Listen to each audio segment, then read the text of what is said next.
She cooked every meal, scrubbed every floor, raised a son with her bare hands and bleeding knuckles. And one Tuesday afternoon, she watched herself on a phone screen, being laughed at by the woman her son chose over her. The caption read, "Our free maid, LOL, 68 years old, a widow, the woman who owned the roof over their heads, reduced to a punchline." But here's what Vanessa never understood about quiet women. They're not quiet because they're weak.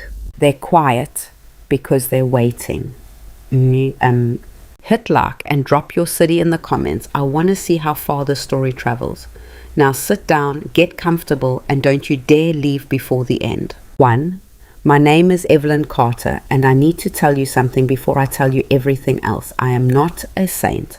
I want to be clear about that right now, because by the time this story is over, some of you are going to want to make me one, and I won't allow it. Saints don't feel the kind of rage I felt on that Tuesday in March. Saints don't sit in cold kitchens at 2 in the morning, rehearsing conversations they'll never have, replaying moments they can't undo, wondering where exactly they went wrong. I am a 68-year-old woman who made choices, some good, some foolish, and a few that cost me more than I ever expected to pay. This is the story of the most expensive one.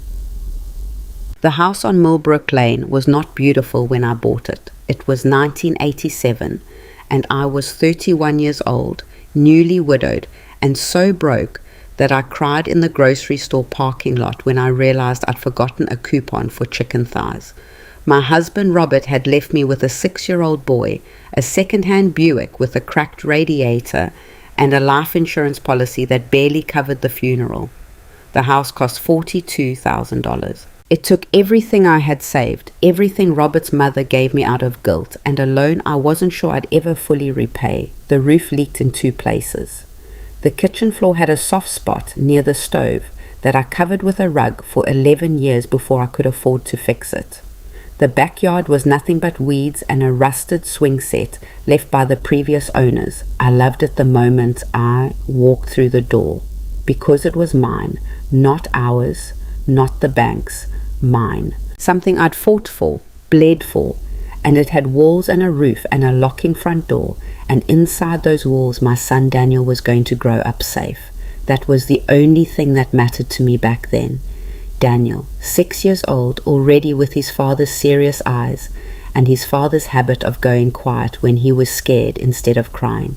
I used to worry about that, all that silence in such a small boy. I used to sit on the edge of his bed some nights, just listening to him breathe, making sure the silence was sleep and not something worse. I raised him in that house. I worked double shifts at Mercy General as a floor nurse for 22 years. I packed his lunches, attended every school event I possibly could, and I missed more than I should have. I know that. I knew it then. And I watched him grow from that silent little boy into a man I was genuinely proud of. When Daniel was 34, he married Vanessa Holt. I told myself I liked her. That's the honest version of what happened. I told myself I liked her, and I worked very hard to believe it because Daniel loved her, and Daniel's happiness was the thing I'd organized my entire life around. But there were signs. There are always signs. We just choose which ones to see. 2. Vanessa was 31 when she married my son. She was pretty in a sharp-featured way, high cheekbones, dark hair she wore in a low ponytail, eyes that assessed everything and everyone with a kind of quiet calculation that I recognize, because I am a woman who has also learned to calculate quietly. The difference is what we were calculating. She came from a family with money, not generational wealth, but new-ish money, the kind that makes people simultaneously proud and insecure, always one bad investment away from remembering where they actually came from. Her father had built a regional construction company from scratch, which I respected. Her mother wore her jewelry like armor and had never in her life, as far as I could tell, asked someone how they were doing and actually waited for the answer. Vanessa was not cruel in the beginning. I want to be fair to the woman she was then, because fairness matters to me even when it's inconvenient. She was polite. She remembered to thank me when I cooked dinner.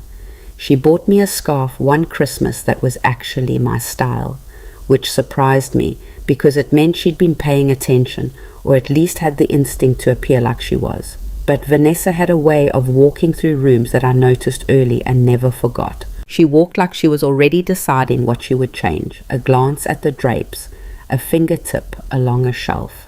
Small things, the kind of inventory a person takes when they're thinking about ownership.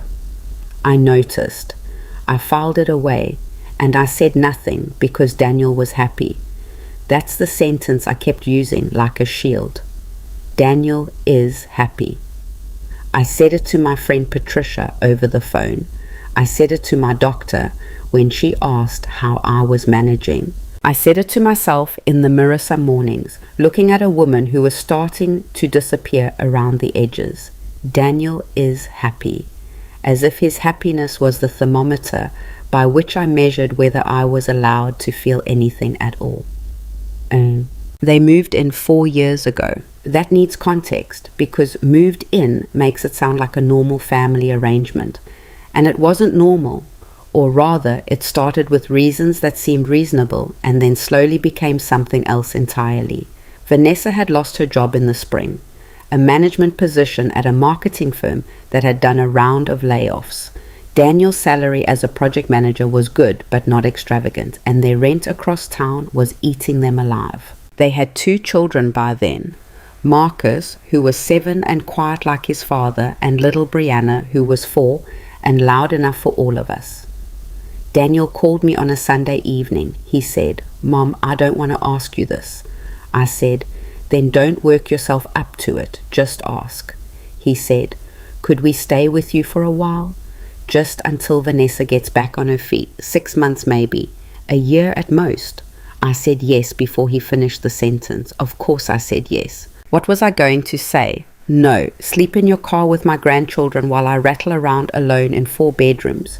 I said yes because they needed help, and because I wanted them there, and because some part of me, the part I try not to examine too closely, was lonely in a way that a 64-year-old widow doesn't like to admit out loud.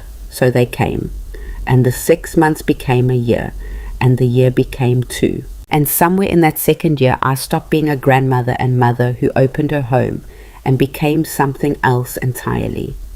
I became the help. 3.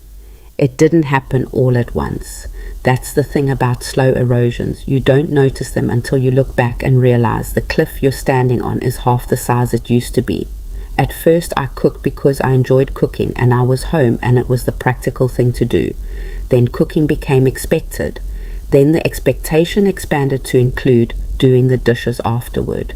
Then somehow, and I genuinely cannot tell you the exact moment this happened, I was also doing their laundry. And then I was managing the children's school schedules because Vanessa was busy with her new job, which she'd found about 8 months in. A good job. Better than the last one. They stayed anyway. Daniel said they were saving for a down payment. I understood that. I didn't ask for rent. I told myself it was family, and family didn't work like that. And besides, having the grandchildren in the house was a gift I hadn't expected at this age. I meant all of that. I want you to understand that I genuinely meant it, but meaning something and being treated with dignity are not the same thing. And I was learning, slowly, quietly, in the way that women my age learn things, through accumulation rather than revelation, that Vanessa had stopped seeing me as a person. The small things first. She stopped saying good morning. Not rudely, she just stopped. She would walk into the kitchen where I'd been up since 6, where the coffee was already made and there was often food on the stove, and she'd pour herself a mug and check her phone without a word. Not hostile, just absent, as if I were furniture that made coffee. She started redirecting conversations. I'd be talking to Daniel at the dinner table about something, anything, the news, a memory, something Marcus had said that was funny. And Vanessa would cut in, not aggressively, but with that particular skill some people have of making you feel that what you were saying wasn't interesting enough to complete. She began using a tone with me that I can only describe as the tone you use with service workers when you're in a hurry and you're not a particularly kind person. Short sentences, minimal eye contact, a brisk nod to indicate she'd registered what I said, which was different from actually listening. Daniel noticed none of this. Or he noticed and decided not to notice. I'm still not sure which is worse. My friend Patricia noticed. Patricia has been my friend for 31 years. We met in the break room at Mercy General, both of us eating sandwiches over a sink because the actual break room smelled like someone's reheated fish, and she made a comment about the indignity of it that made me laugh so hard I nearly choked. She is blunt in the way that only people who truly love you are allowed to be blunt. Evelyn, she said to me over the phone, about 18 months after they'd moved in, I need to ask you something and I need you to actually answer me. That's ominous, I said. Are you okay in that house? I opened my mouth to say yes.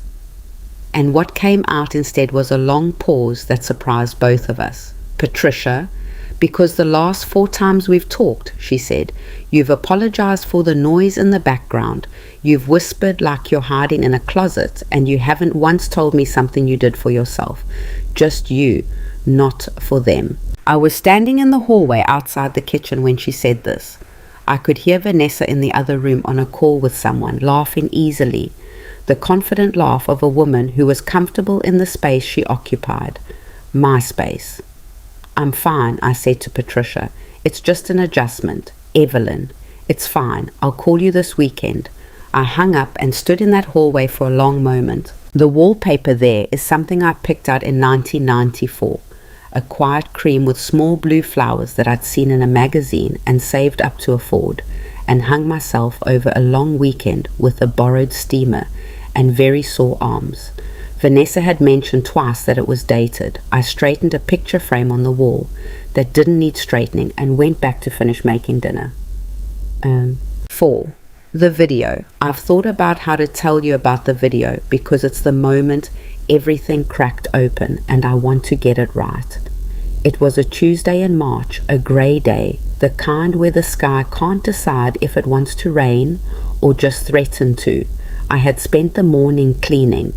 Not because anyone asked me to, which is almost the more pathetic version of the story, but because the bathrooms needed doing, and I was the one who noticed, and so I was the one who did it. I had scrubbed both bathrooms, done 2 loads of laundry, made a pot of soup from scratch because Marcus had been sniffling, and sat down at the kitchen table at around 2 in the afternoon to finally have a cup of tea that didn't get cold before I finished it. My phone buzzed. It was Patricia. No text, just a link. I almost didn't click it. I was tired and my knees ached. And the tea was finally the right temperature. But Patricia didn't send links without reason, so I picked up the phone. It was an Instagram video. Vanessa's account. The clip was 43 seconds long. I know because I watched it 6 times and counted. It opened on our kitchen. My kitchen. The one I'd renovated in 2009 with money I'd saved for 4 years, filmed in that casual, slightly tilted way that's designed to look spontaneous. Vanessa's voice from behind the camera, light and laughing, "Watch this!" And then she panned to me. I was at the counter with my back to her. I was stirring the soup. I had on my house dress and my old slippers, the ones with the worn heel, and my hair was in a clip, because I hadn't bothered to do anything with it that morning. I looked exactly like what I was, an old woman at work in her own kitchen, not performing for anyone, not expecting to be seen. The caption at the bottom of the screen in that bold white text people use. Our live-in maid doesn't even know she's on camera, ELL. The comments were already stacking up. 112 when I first saw it. OMG. She's so cute, lol. Free labor hits different. I sat with the phone in my hand and felt something happen inside my chest that I don't have a precise word for. Not anger. That came later. This was something colder and more fundamental. The feeling of a floor dropping out from beneath you. The feeling of understanding very clearly that something you believed was true isn't.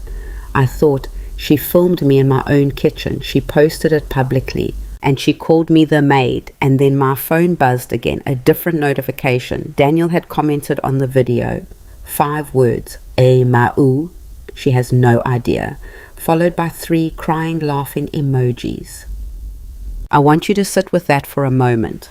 My son, the boy I raised, the boy I packed lunches for, and drove to soccer practice and sat up with at midnight when he had nightmares, and nursed back from pneumonia when he was 9 and held while he cried at his father's grave at 6 years old. Mau, she has no idea. I put my phone face down on the table. I looked at the soup on the stove, still simmering, made with vegetables I'd bought and stock I'd simmered from scratch. I thought, nobody's going to cry here today. That was a decision. Maybe the most important one I'd made in 4 years. I got up, turned the soup down to low so it wouldn't scorch, and I went to my bedroom and I sat on the edge of my bed, the bed I'd had since 1999, in the room I'd slept in for 37 years, and I let myself be very, very still, not to calm down, to think. 5.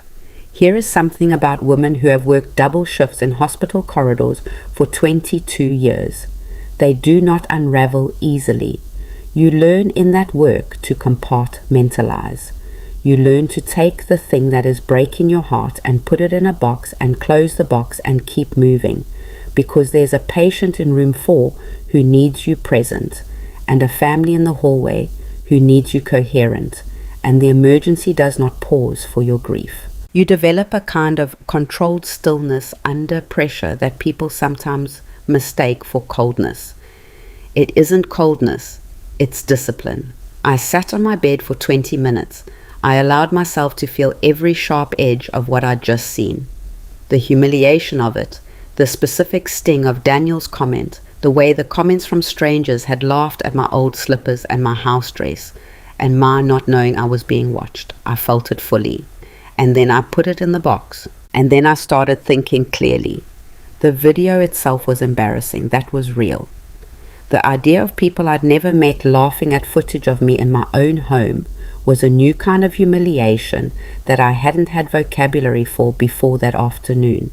But embarrassment wasn't the thing that was making my mind move. It was the comment, Daniel's comment. Because Daniel had seen that video, had been shown it presumably, or stumbled on it. And his response was not, Vanessa, what are you doing? That's my mother. His response was not discomfort, not a private message to his wife asking her to take it down. His response was public, cheerful, dismissive. He'd laughed, and that meant one of several things, none of them good. Either he'd forgotten who I was to him, or he'd been convinced to see me differently, and this one settled in my stomach like a stone. This had been going on longer than I knew, and the version of me that lived in their private conversations was already a joke. Which version was true? I needed to know. So I did what I'd always done when I needed information. I got quiet and I paid attention. 6. What you learn when you stop talking and start watching is extraordinary. I had been background noise in that house for so long that everyone had stopped performing around me. That's the double edge of invisibility. Yes, it means you don't matter, but it also means people forget you're there. I started noticing things I'd been too busy to notice before. The way Vanessa's voice changed when she was on the phone with her mother, higher, tighter, a slightly brittle quality underneath the confidence. The way she watched real estate listings on her laptop when she thought she was alone, scrolling with a particular focused hunger that wasn't the casual browsing of someone dreaming. She was researching. She was planning. I noticed the way she spoke to Daniel about the house, not often, not overtly. But there were small things. Comments slipped into conversations, careful and precisely timed. This place has really good bones. With some updates, it would be worth so much. Have you ever thought about what happens to the house when your mom, eventually? I just think it's good to have a plan, that's all, just practical. Daniel would nod or grunt or change the subject, the way he handled anything that made him uncomfortable, by not quite engaging with it. I stored every word, but the real moment, the moment that changed the temperature of everything, came on a Thursday evening 3 weeks after I'd seen the video. I had gone to bed early, or appeared to. My bedroom is at the end of the hall, past the kitchen, and sound travels in that house in particular ways I know very well after 37 years. I was lying in the dark when I heard Vanessa's voice through the wall, on the phone, in the kitchen, speaking in that lowered tone that isn't a whisper but is meant to be private. I got up, quietly. I have old floors and I know which boards creak and which don't. I stood in the hallway and I listened. I'm telling you, if we set it up right, it doesn't even have to go through probate. There are ways to structure it. A pause. No, he doesn't have to know all the details. That's the whole point. It just has to be in place before anything happens. She's 68, Mom. She's not going to be here forever. Another pause, then more quietly. She has no will on file that I can find, or at least nothing that's been updated recently. If we can just get ahead of it. Look, I have the name of a lawyer who handles this kind of thing. We can do it without involving Daniel directly until it's done. He'll understand once it's handled. I stood in that hallway, my cream wallpaper with the little blue flowers on all sides of me, my house around me, my son in the next room watching television, unaware that his wife was on the phone, planning to manage his inheritance in a way that specifically required his ignorance. I went back to my room. I picked up my phone. I pressed record. 7. I want to be precise about what happened over the following weeks, because precision matters, and I was a woman with a plan now, not a woman with wounds. I did not tell Daniel. I didn't tell Patricia, though it cost me something to keep it from her. I called a lawyer named Margaret Osey, who'd been recommended to me by a woman in my church, a woman who'd had her own inheritance complications some years back and come out of them with her dignity intact. Margaret was 63, sharp as a tack, and had the particular no-nonsense warmth of a woman who has heard every version of family betrayal and remains professionally unshocked by all of them. I made an appointment for a Monday morning when Daniel was at work and Vanessa was at her own job, and the grandchildren were in school. I sat across from Margaret in her office with my hands folded in my lap, and I told her everything. I told her about the house, about when I'd bought it, about the arrangement that had brought Daniel and Vanessa here. I told her about the recording on my phone. I played it for her. She listened without expression, the way trained people listen. When it was done, she set her pen down. "All right," she said. "First things first, do you have a current will?" I said I did, but it was old, more than 15 years, I think, and named Daniel as the sole beneficiary of the property. She nodded, unsurprised. "Okay, we're going to change that, and we're going to do something else, which is going to protect you in a much more fundamental way." "What's that?" "We're going to put this house in a trust."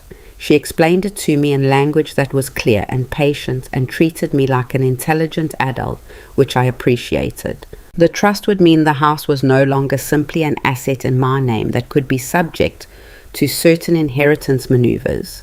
It would be governed by specific terms I would set, with conditions and designated trustees, and no one could touch it without going through the legal framework I established. It also means, she said carefully, that if you choose to, you can set conditions for who lives in it and under what terms. I said, "What kind of conditions?" She smiled, just slightly. "Any kind you like." Wow. I drove home that morning with something I hadn't felt in years sitting in my chest. Not happiness exactly. Something more structural than that. Something like the feeling of standing on ground that holds. I thought about the house on the drive back. I thought about the soft spot in the kitchen floor I'd covered with a rug for 11 years. I thought about the wallpaper I'd put up myself. I thought about the tree in the backyard, a red maple I'd planted in 1991 when Daniel was 10, because he'd asked me where trees came from, and I'd decided to show him instead of just explaining. That tree was now 35 years old, taller than the house, wider than I could wrap my arms around. I had planted it. I had watered it through droughts. I had watched it survive ice storms and high winds and every season that came. It was still there, and so was I. Come. Margaret filed the trust paperwork within 2 weeks. I went back twice, read everything 3 times, asked questions until I was satisfied, and signed on every line she showed me. Then I went home and I kept my face exactly as it had always been. I made dinner. I did the laundry. I helped Brianna with her reading homework, sitting at the kitchen table with the little girl in my lap and feeling the warm weight of her and loving her with the complicated, uncomplicated love you can only have for a grandchild, the love that doesn't ask for anything back. Vanessa walked through the kitchen twice while we sat there. She didn't comment on the scene. She poured a glass of water. She left. I read to Brianna until she fell asleep against my shoulder, and I waited. 8. The plan had a date. Daniel had mentioned 2 weeks earlier that he and Vanessa were taking a weekend trip to his colleague's lake house, a company retreat of some kind, adults only. The children would be at Vanessa's parents' for the weekend. The house would be empty, except for me. I called a man named Roy Delacourt, who ran a small moving company and had done some work for Patricia a few years back. I'd already called Patricia, told her everything, finally, over a very long phone call, in which she said almost nothing until I was finished and then said quietly, "Evelyn, tell me what you need." I told her what I needed. Roy Delacourt and 2 of his guys were available on Saturday. Patricia would be there too. The Friday before Daniel and Vanessa left, I moved through the house one more time, quietly. I noted what was mine. Everything I'd brought into this home before they arrived, the furniture I'd chosen, the artwork I'd hung. And I noted what was theirs, the things they'd added in 4 years of living here, the new television in the living room, Vanessa's collection of decorative objects arranged on shelves I'd put up 20 years ago, Daniel's weights and workout equipment taking up half of what had been a storage room. I was not going to steal anything. I want that to be clear. I was not going to damage anything or hide anything or do anything that my lawyer had not told me was within my rights as the legal owner of this property. I was simply going to make some things very clear. They left Saturday morning with overnight bags and good moods. Vanessa kissed Brianna goodbye in the driveway while I stood at the window. Daniel paused at the door. "Mom," he hesitated. "You sure you don't mind being here alone this weekend?" I looked at my son, at his father's eyes in his face, a little older now, a little softer around the edges, at the man I had raised and loved and believed in, who had left a laughing emoji underneath a video of his mother being humiliated in her own home. "Go enjoy yourself," I said. "I'll be perfectly fine." He nodded. He smiled. He got in the car. I watched the car until I couldn't see it anymore. Then I picked up my phone and called Roy. By 4 o'clock that afternoon, every item belonging to Daniel and Vanessa had been carefully packed, inventoried, and placed in a climate-controlled storage unit I'd already rented. Their clothes, their furniture, their appliances, Vanessa's decorative shelving arrangements, everything handled with care, stored safely, the key in my possession. The house looked the way it had looked in 2020 before they came. My furniture, my pictures on the walls, my kitchen arranged the way I preferred it. Patricia stood in the doorway of the living room and looked around. "Lord," she said softly. "Don't," I said. I wasn't being short with her, and I was being practical. If I stopped to feel it, I wouldn't finish. By 5, the locksmith had changed every lock in the house. By 6, Patricia and I were sitting on my porch with 2 glasses of iced tea, the quiet neighborhood settling into its Saturday evening stillness. "You okay?" Patricia asked. I thought about it honestly. "No," I said. "But I'm clear." She nodded. She understood the difference. We sat there until dark, not talking very much, and for the first time in 4 years I felt the particular quality of the silence in that house, my house, and it was a silence that belonged to me again. They came back Sunday evening. I was in the kitchen when I heard the car in the driveway. I heard the doors. I heard Vanessa's voice, light and easy, mid-conversation. The sound of the key in the lock, then silence. The key not working. A second attempt. A third. "What the—" Daniel's voice. Try it again. I am trying it, Daniel. It's not. The doorbell rang. I walked to the front door.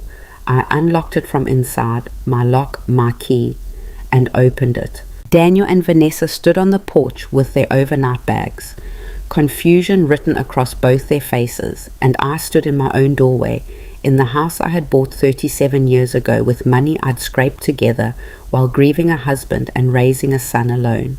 And I looked at my child's bewildered face, and I felt something break open in me. Not rage, not satisfaction, something more complicated than either. Love, maybe, the painful kind, the kind that requires you to tell the truth. Come in, I said, we need to talk. Daniel walked in first. That's the detail I remember most clearly from those first few seconds. Not what anyone said, not the look on Vanessa's face, but the way my son crossed the threshold of the house he'd grown up in and stopped dead, like he'd walked into a room that had been rearranged while he was sleeping, and nothing was where his body expected it to be, because nothing was. The entryway looked the way it had looked before they came. The coat rack that Vanessa had replaced with a sleek mounted organizer from some home decor catalogue was back. My coat rack, the wooden one Daniel had painted for me as a Mother's Day project in 1993, age 12, 3 coats of dark walnut stain, and his fingerprints still faintly visible in the grain if you knew where to look. The bench where she'd stored her collection of decorative baskets was clear. The runner rug was mine, the old Turkish-style one, burgundy and gold, that she'd called busy and moved to the garage. It was back. Everything was back. Daniel stood in the middle of the entryway and turned a slow half circle, not yet speaking, the gears of his understanding clearly grinding against something that didn't fit. Vanessa came in behind him, rolling her small weekend bag, and then she also stopped, and the look on her face was different from Daniel's. Not confusion exactly, but something tighter, more controlled, the look of someone running calculations very fast. I had set 2 chairs in the living room facing the couch, my chairs. I gestured toward the couch. Sit down, I said, both of you. Daniel said, Mom, what?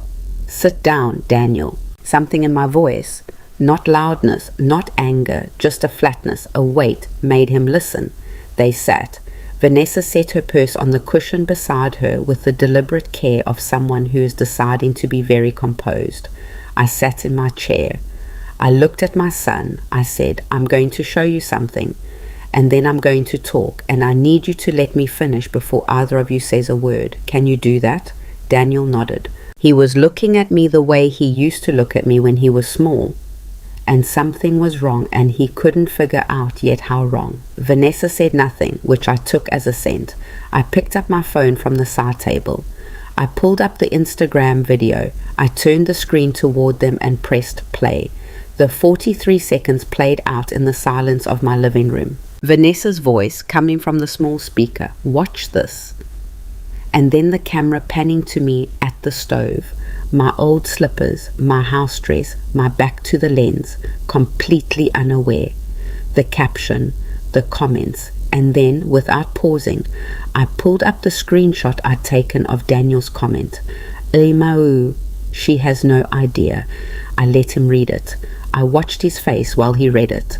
I have watched my son's face through every version of itself for 62 years. I watched it the night Robert died, when Daniel was 6 and didn't fully understand, and then did understand. The 2 phases happening within minutes of each other, and the second one so much worse than the first.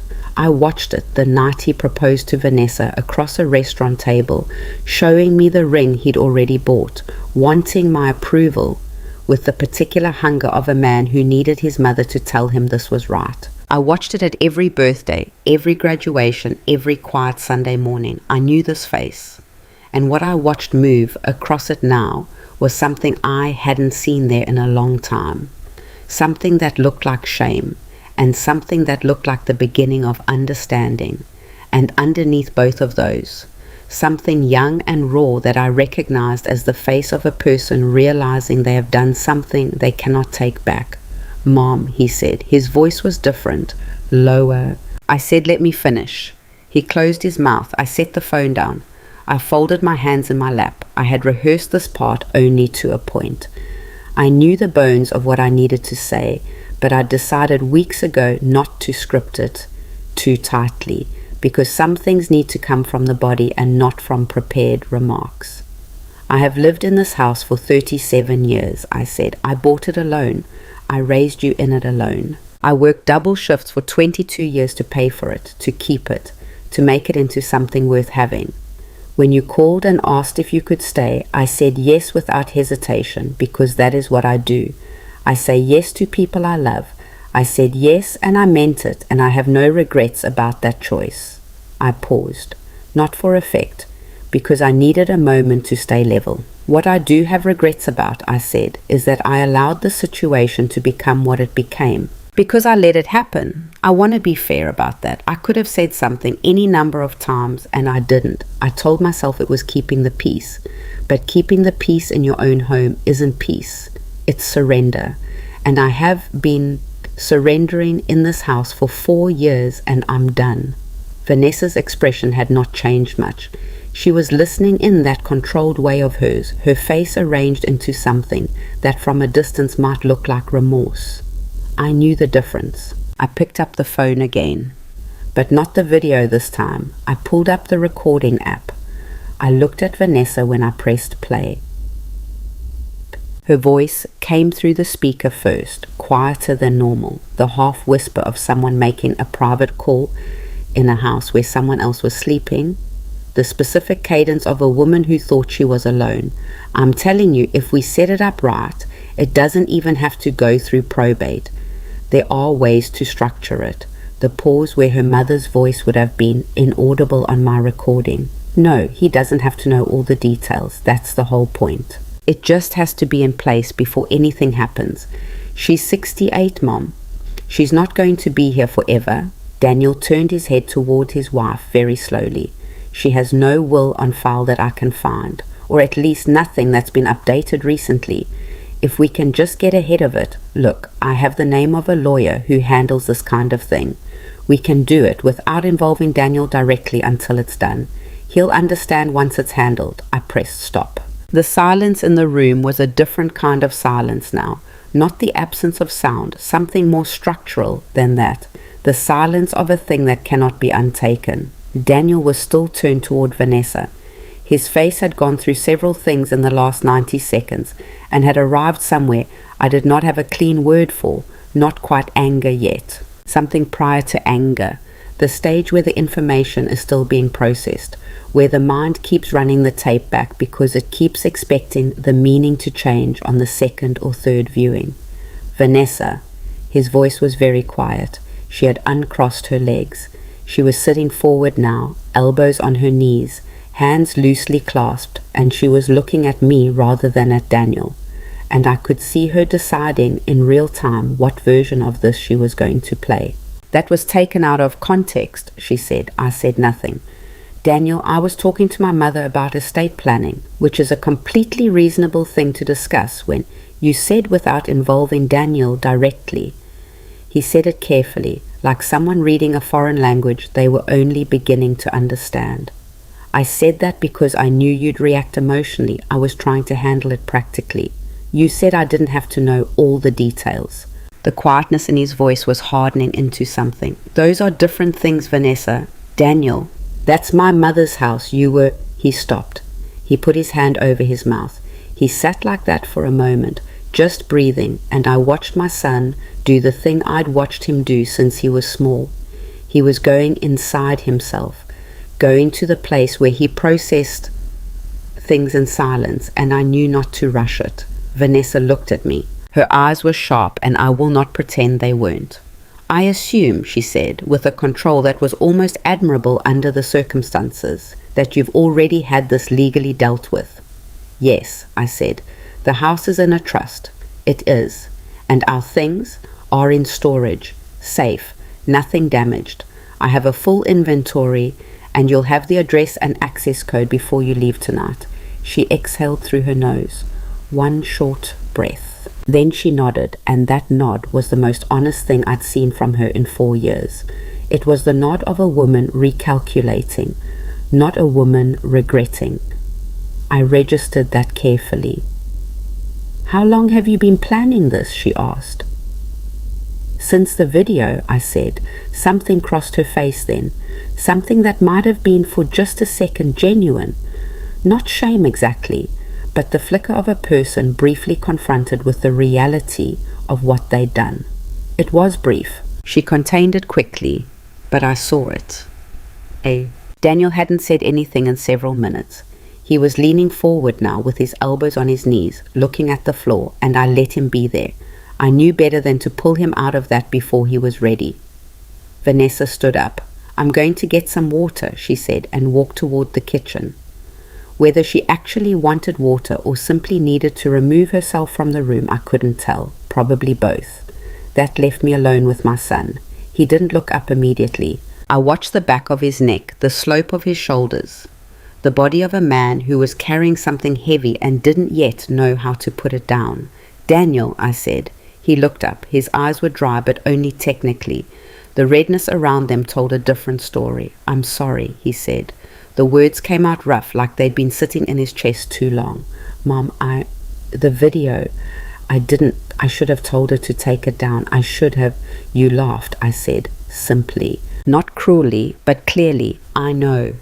He scrubbed his hand over his face. "I know I did. I wasn't thinking about, I was being stupid. I was just reacting. I didn't." "You weren't thinking about me," I said. "That's the honest version." He flinched, but he didn't argue. "No," he said, "I wasn't. I had not planned to cry. I want to be honest about that. I had been very deliberate about this evening, very controlled, and tears were not part of the plan. But there's something about hearing your child admit the truth you already knew that breaks through the plan. And I felt my eyes go hot in the way that means it's coming, whether you want it to or not. I didn't let it come. I held it. "You have your father's eyes," I said. It came out of nowhere, and also from somewhere very deep. "You've had them since you were born. When you were little, I used to look at you, and it was like having a piece of him back. You were all I had of him, and I thought if I just did everything right, if I just gave you everything I stopped." Daniel's jaw was tight. "Mom, I'm not telling you this to make you feel worse," I said. "I'm telling you because I want you to understand what it cost me to watch you leave that comment.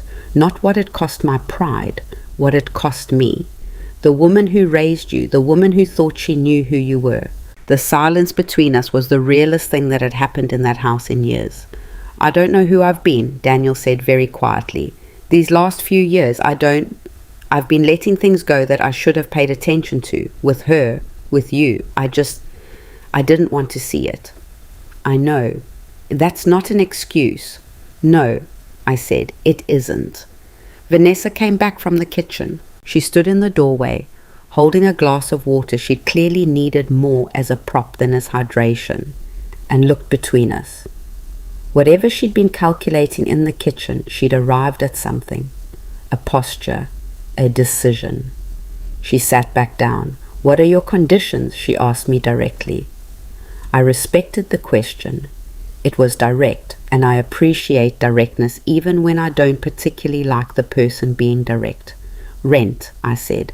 "If you stay in this house, you pay rent. Market rate for this neighborhood for a house this size. Margaret O.C., my attorney, has the figures. You're free to look it up independently and confirm it's fair, because it will be." Vanessa didn't react. "There will be a formal tenants agreement with my name on it as owner and landlord, which means this house is not a grey area.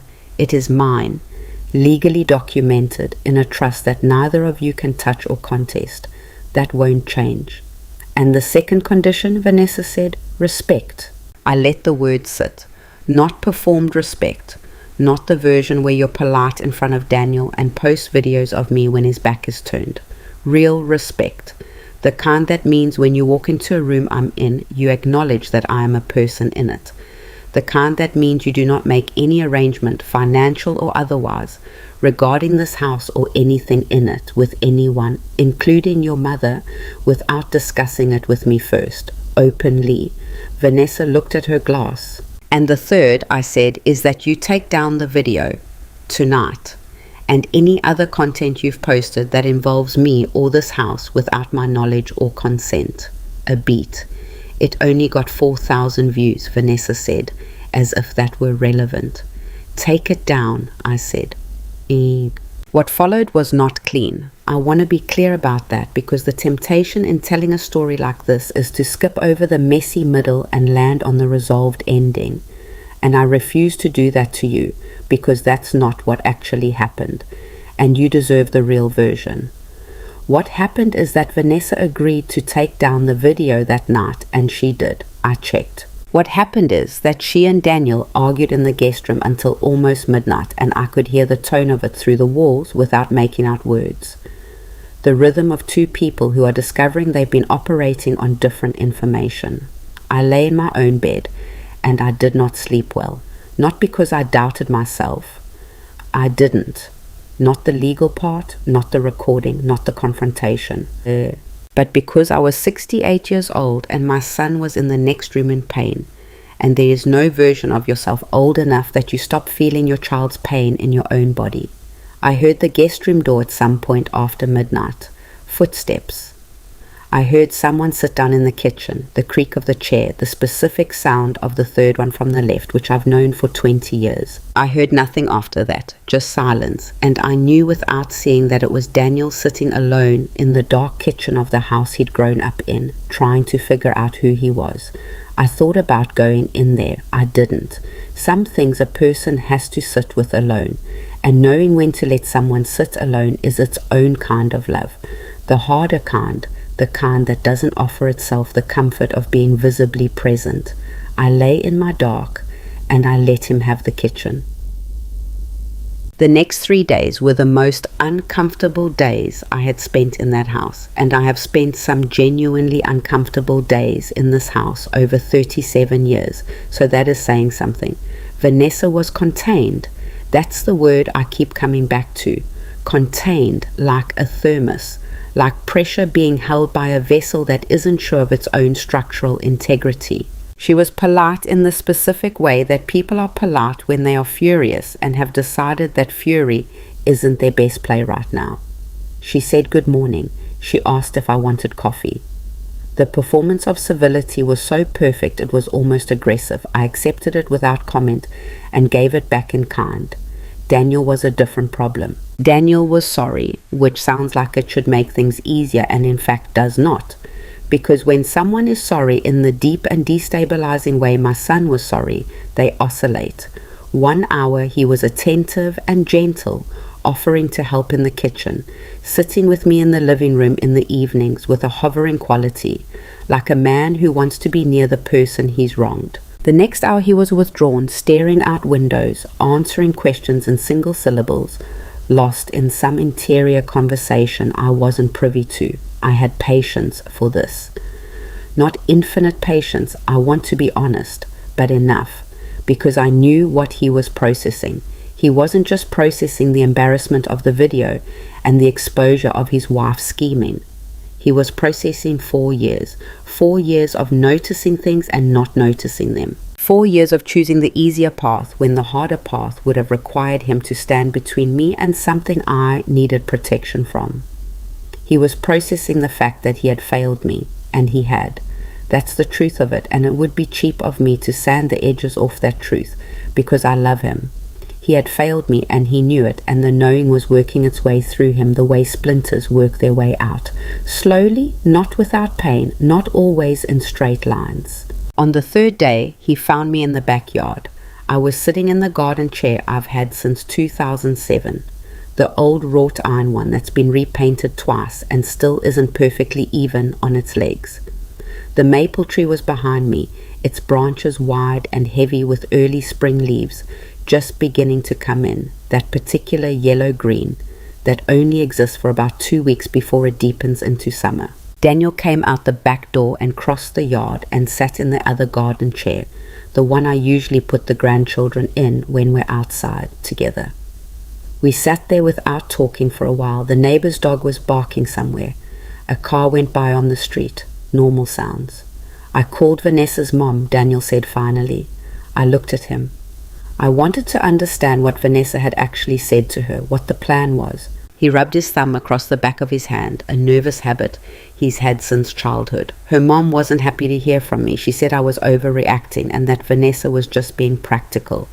Of course she said that, I said. She also said, he stopped, started again. She said that eventually this house needs to pass to the next generation, that it's just practical to think about these things. This house, I said, will go where I decide it goes, when I decide on my terms. That's what ownership means. I know that. He looked at me fully. Mom, I know that. I'm telling you what she said so you understand what Vanessa was hearing from her own mother. It doesn't make it right. It doesn't make what Vanessa was planning right. But I wanted you to know that it wasn't. I don't think it was pure malice. I think it was, he searched for the word, entitlement, which is maybe worse actually, because at least malice knows it's doing something wrong. I thought about that. Your wife is not a stupid woman. I said, no, she's not. And she knew that what she was discussing with her mother required your ignorance. She said so on the recording. That's not a woman who didn't understand what she was doing was wrong. That's a woman who understood it clearly and chose to do it anyway and planned around the complication of your conscience. Daniel was quiet. What are you going to do? I asked. Because I genuinely didn't know and I wasn't going to pretend otherwise. He leaned forward, elbows on his knees, that posture that kept coming back. I don't know yet, he said. That's the honest answer. I love her. I don't say that as an excuse. I love her and my kids love her and I don't know how to... He broke off. I don't know how to hold both things. That I love her and that what she was doing was a betrayal of you and of me. You don't have to figure it out today, I said. He looked up, slightly surprised, like he'd expected pressure. I mean that, I said. I'm not asking you to choose between me and your family. That's not what this is. What I'm asking, what I've already established legally, is that this house is mine and what happens to it is mine to decide. Everything else you work out between yourselves. But there are conditions for staying here and they're not negotiable. And they don't change based on how uncomfortable they make her. She's already talking about finding somewhere else, he said. I said nothing.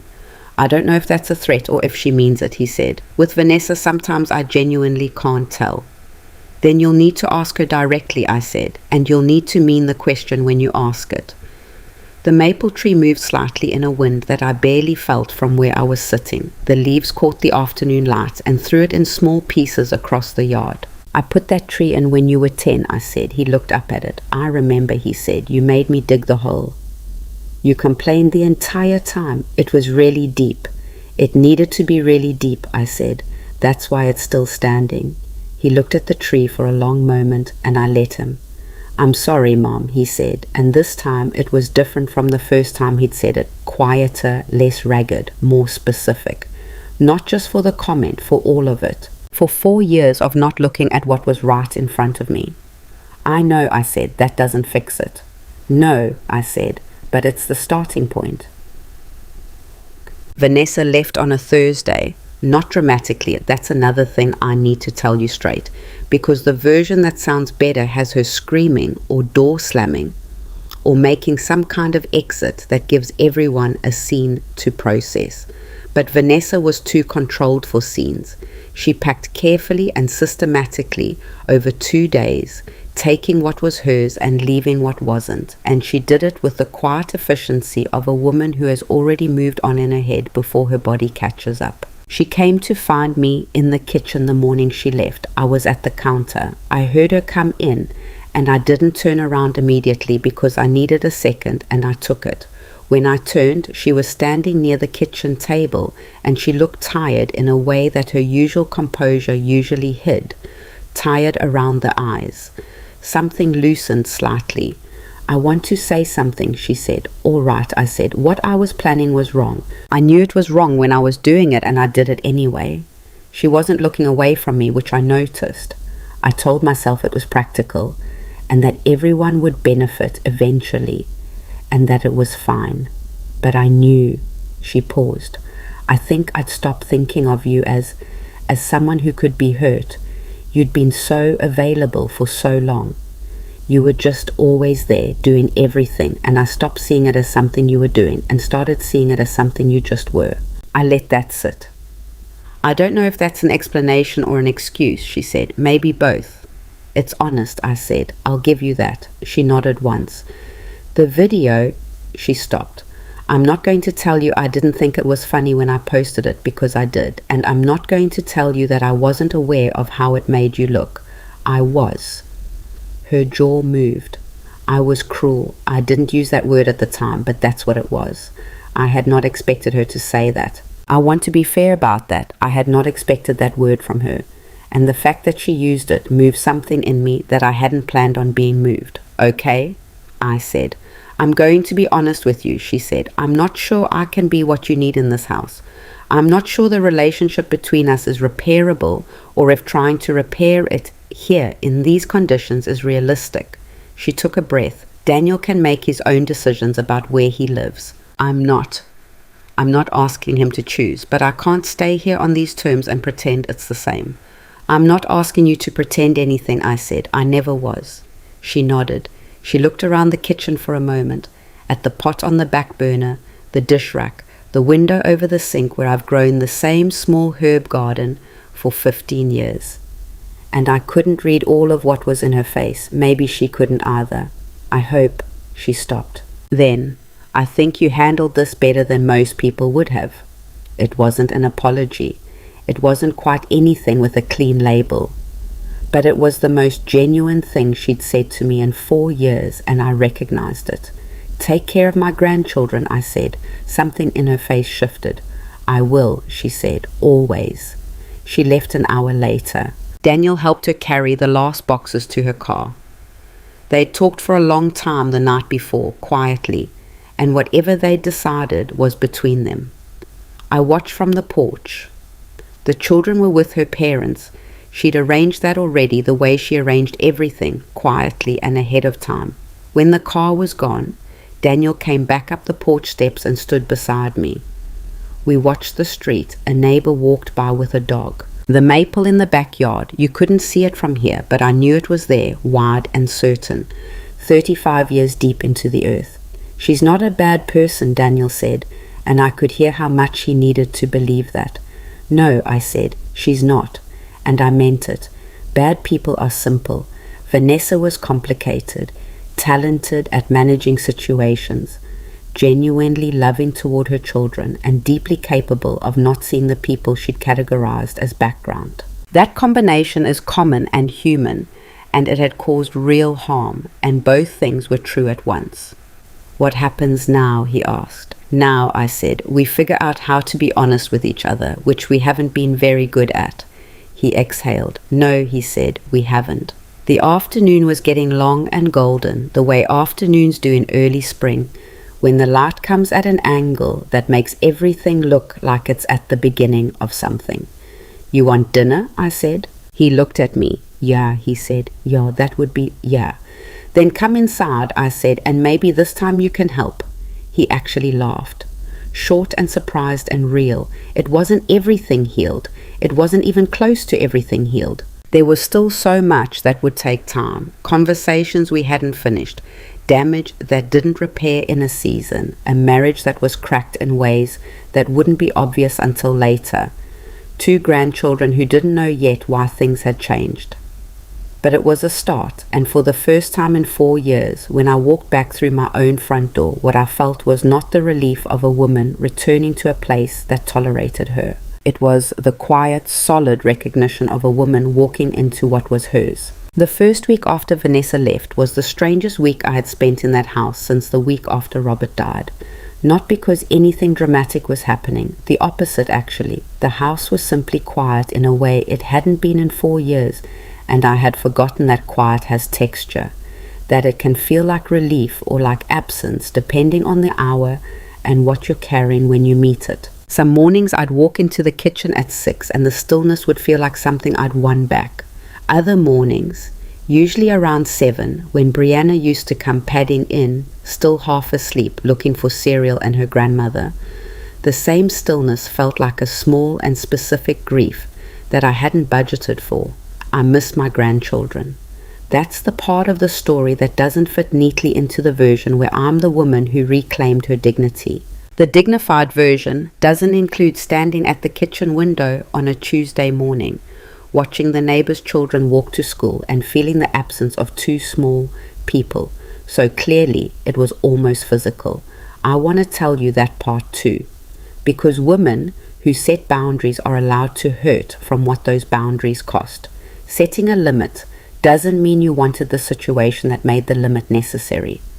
I never wanted Vanessa out of my house. I wanted to be treated like a human being in it. Those are different things, and the fact that one led to the other was her choice, not mine. Daniel had stayed. He was sleeping in his old room, not the room he and Vanessa had used. His actual childhood bedroom, which was 3 sizes too small for a grown man, and still had the faint ghost of a growth chart penciled on the inside of the closet door. I'd never painted over it. Some things you don't paint over. He'd enrolled Marcus in a school closer to the house, which meant Marcus was with us during the week now, and the transition for a 7-year-old boy who didn't entirely understand why his parents weren't in the same place anymore was exactly as hard as you'd expect, and harder in the specific ways you don't see coming. Marcus didn't ask questions directly.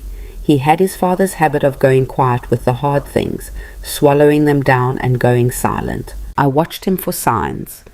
The way he held his fork at dinner, whether he was sleeping okay, whether the quietness was processing, or something deeper.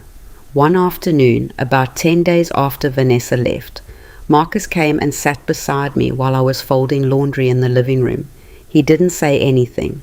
He just sat. I kept folding and let him be there, and after a few minutes he picked up one of his father's shirts and began, with the serious concentration of a 7-year-old who is trying very hard to do something correctly, to fold it. He got it wrong 3 times and refused my help until I stopped offering it. He got it right on the 4th try. Good, I said. He looked at the folded shirt like he'd solved something. Grammy, he said. Is Mom coming back? I set down what I was holding. I turned to look at him. His father's eyes in a smaller face, watching me with that particular child's directness that goes straight through every adult deflection you try to build. I don't know, sweetheart, I said. That's something your mom and dad are working out. Dad says he doesn't know either. Then your dad is telling you the truth. He thought about this. Are you sad? He asked. About what? About everything, he said, with the magnificent vagueness of a child who means it as precisely as it sounds. I considered giving him the easy answer. I am very familiar with the easy answer. I've handed it out for decades, in hospitals and kitchens and at bedsides and over phones. I'm fine. Don't worry about me. Everything's okay. Yes, I said instead, a little. He nodded like this was acceptable information and picked up the next item to fold. We sat there folding laundry in companionable quiet, and I thought, this is what I actually wanted. Not the drama, not the confrontation, not any of it. I wanted this. Saturday afternoon light through the living room windows and my grandson beside me and the house breathing normally. I just had to go through everything else to get here. Patricia came by that Saturday. She brought 2 containers of soup from the Vietnamese place on Clement Street that we'd been ordering from together for 15 years and a bottle of decent wine, and she sat down at my kitchen table with the particular ease of someone who has been sitting at your kitchen table long enough that the chair recognizes them. Tell me how you actually are, she said before she'd even opened the wine. I'm managing, I said. She gave me the look she's been giving me for 31 years, the one that means try again, and mean it this time. I'm tired, I said. I'm sad about the grandchildren and the situation. I'm relieved, I think, underneath everything, but it doesn't feel clean yet. It feels like the aftermath of a surgery. The thing that needed doing got done, but recovery isn't comfortable. She nodded. She poured the wine. She pushed a glass across to me. And Daniel? Daniel is trying. I picked up the glass, which is different from Daniel being there, but trying is the starting point. I'm not going to pretend it's more than that. Is he angry at you? I thought about it. No, I think he's angry at himself mostly. which is harder in some ways because he can't direct it anywhere useful. I paused. He told me last night that he'd called a therapist, made an appointment. Patricia's eyebrows went up. I know, I said. That's I know. Because Daniel had never been a therapy kind of person. He'd inherited from both sides of his family the belief that difficulty was something you worked through privately and presented tidily afterward, and the idea of talking about his interior life to a stranger would have embarrassed him deeply for most of his adult life. The fact that he'd made that call told me something real about how seriously he was taking this. "What about Vanessa?" Patricia asked. I turned my wine glass slowly. "She called me on Wednesday." Patricia set her glass down. "She wanted to talk about a schedule for the children," I said. "Logistics. She was very efficient about it, but at the end of the call she said," I stopped. "She said she'd been thinking about what she said in the kitchen the morning she left, about not thinking of me as someone who could be hurt. She said she talked to her own therapist about it. Vanessa has a therapist. Apparently she's had one for years," which surprised me too. I took a sip. Her therapist told her that what she'd described was, I'm paraphrasing here, a pattern of dehumanizing the people you're most dependent on as a defense mechanism, because it's easier to use people if you've stopped fully seeing them. Patricia was quiet for a moment. "That's a very clean explanation for a very ugly thing," she said. "Yes," I said, "it is, but I think it's also true. And I think Vanessa knowing it's true doesn't fix the year of therapy it'll probably take to actually change the behavior." I paused. "I don't hate her, Patricia. I want to be clear about that. She did something harmful and she did it deliberately, and the deliberateness made it worse. But hate it's too much weight to carry around. I don't have the energy for it." "What do you have energy for?" I looked at my kitchen, my herb garden in the window, the pot rack I'd installed myself in 2011 after watching a YouTube video 3 times and calling Patricia for moral support, the coffee maker I'd splurged on 5 years ago because I decided I was 63 years old and had earned good coffee. "This," I said, "just this, my house, my life, my pace." Patricia raised her glass. "Then that's what we're drinking to," she said. Boisa. But the world, I was learning, had other plans for my quiet. It started small. After Vanessa took the video down, she'd sent a brief explanation to the people who'd commented, something vague about reconsidering the post's impact, which she'd written herself without consulting me. I didn't ask her to explain publicly. That was her own accounting, whatever it was worth. But someone had screenshotted the original video before it came down. Of course they had. That's the thing about the internet that people forget when they post something in a moment of carelessness or cruelty. Once it's out, it's out. The screenshot circulated for a while in small pockets of social media, usually with commentary that was either outraged on my behalf or making the same jokes the original comments had made. I didn't see most of this. Daniel found some of it and told me, watching my face carefully to gauge how much to share. I told him to just tell me and stop managing my reactions. What I didn't know, what neither of us knew, was that Patricia had mentioned the situation to her niece, Carla, who was 29 and had a modest but real following on social media and a particular interest in stories about family dynamics and elder dignity and what she called on her channel the quiet exploitation of the women who hold families together. Carla called me on a Thursday evening. "Mrs. Carter," she said, "I know this is coming out of nowhere, and I completely understand if the answer is no, but I'd like to ask if I can tell your story." I sat with the phone in my hand. "How much of it?" I asked. "As much as you're willing to share," she said. "No names you don't want used. No details you want kept private. You control it. I'd write it up first and send it to you before anything goes live. You can say no at any point." "Why does this story matter to you?" I asked. "Because I wanted to know the real answer, not the pitch." She was quiet for a second. "Because my grandmother," she said, "did the same thing for my parents for 12 years. Cooked, cleaned, watched the kids, did the invisible work that made their life function. And she died 3 months after they finally moved out, and She never got to be a person who was just herself again. She was always the background, and I think about her constantly. So when Aunt Patricia told me what you actually did, she stopped.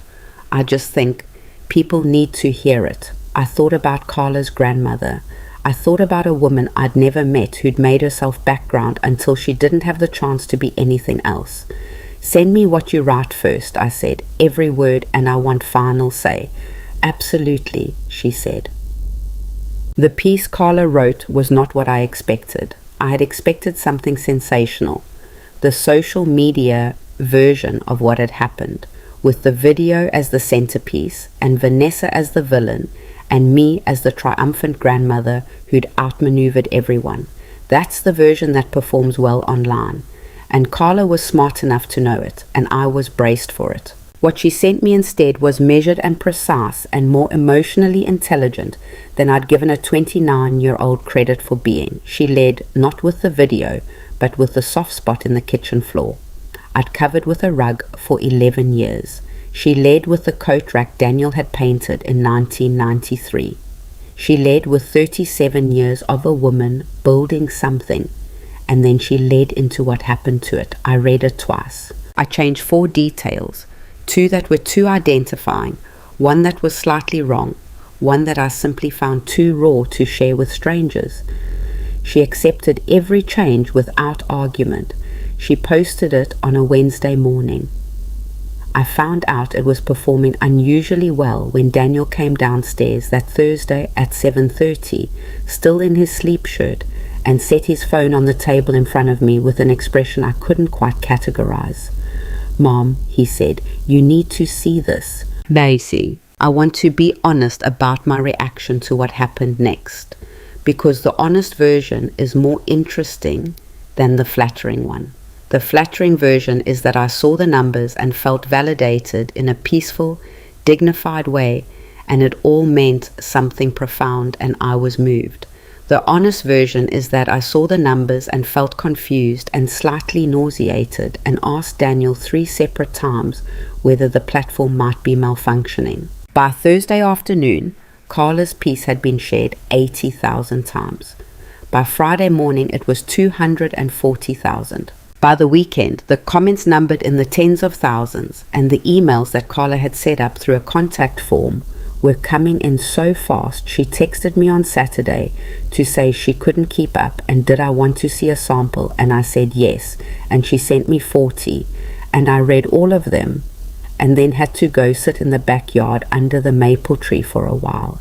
Women in their 50s and 60s who had spent years making themselves invisible in other people's households. Women who had been posted about, photographed without consent, discussed in family group chats they weren't part of. Women who had been told directly or through accumulated small signals that they had aged past the point of deserving consideration.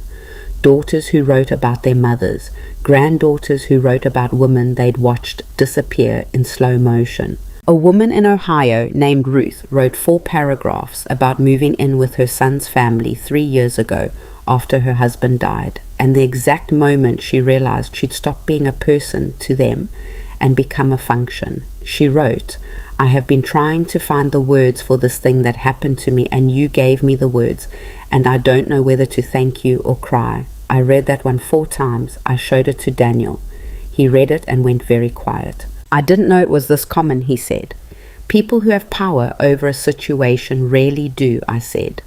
And I said it without malice, just as a fact because it was one. He handed the phone back. "I'm sorry," he said, for what had to be the 7th or 8th time since the confrontation, but this one landed differently. Like the earlier ones had been about what he'd done, and this one was about what he now understood. "I know," I said. "No." What I had not anticipated was the phone call from Margaret Osei.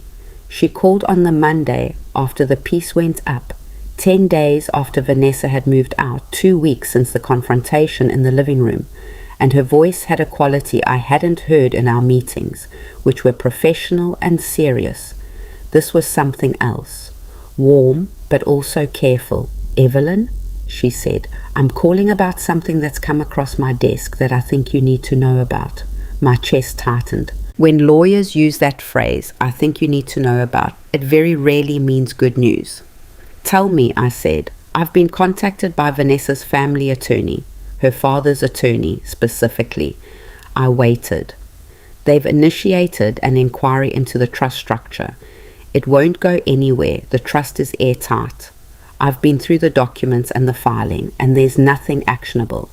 But they're looking for any angle they can find. They're arguing that the trust was established under emotional duress, and that the terms constitute an unfair contractual burden on the current residents.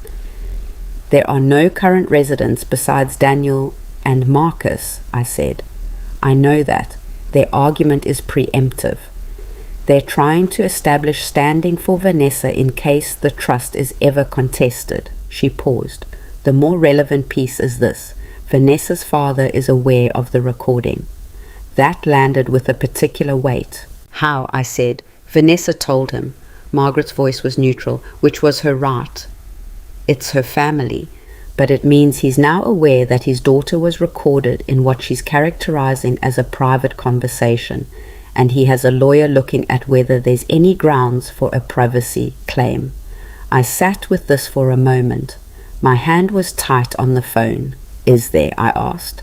In this state, one-party consent applies to recordings, Margaret said. You were a participant in the situation, or at minimum, a directly affected party in that house, and you had every right to document what was happening in your own home.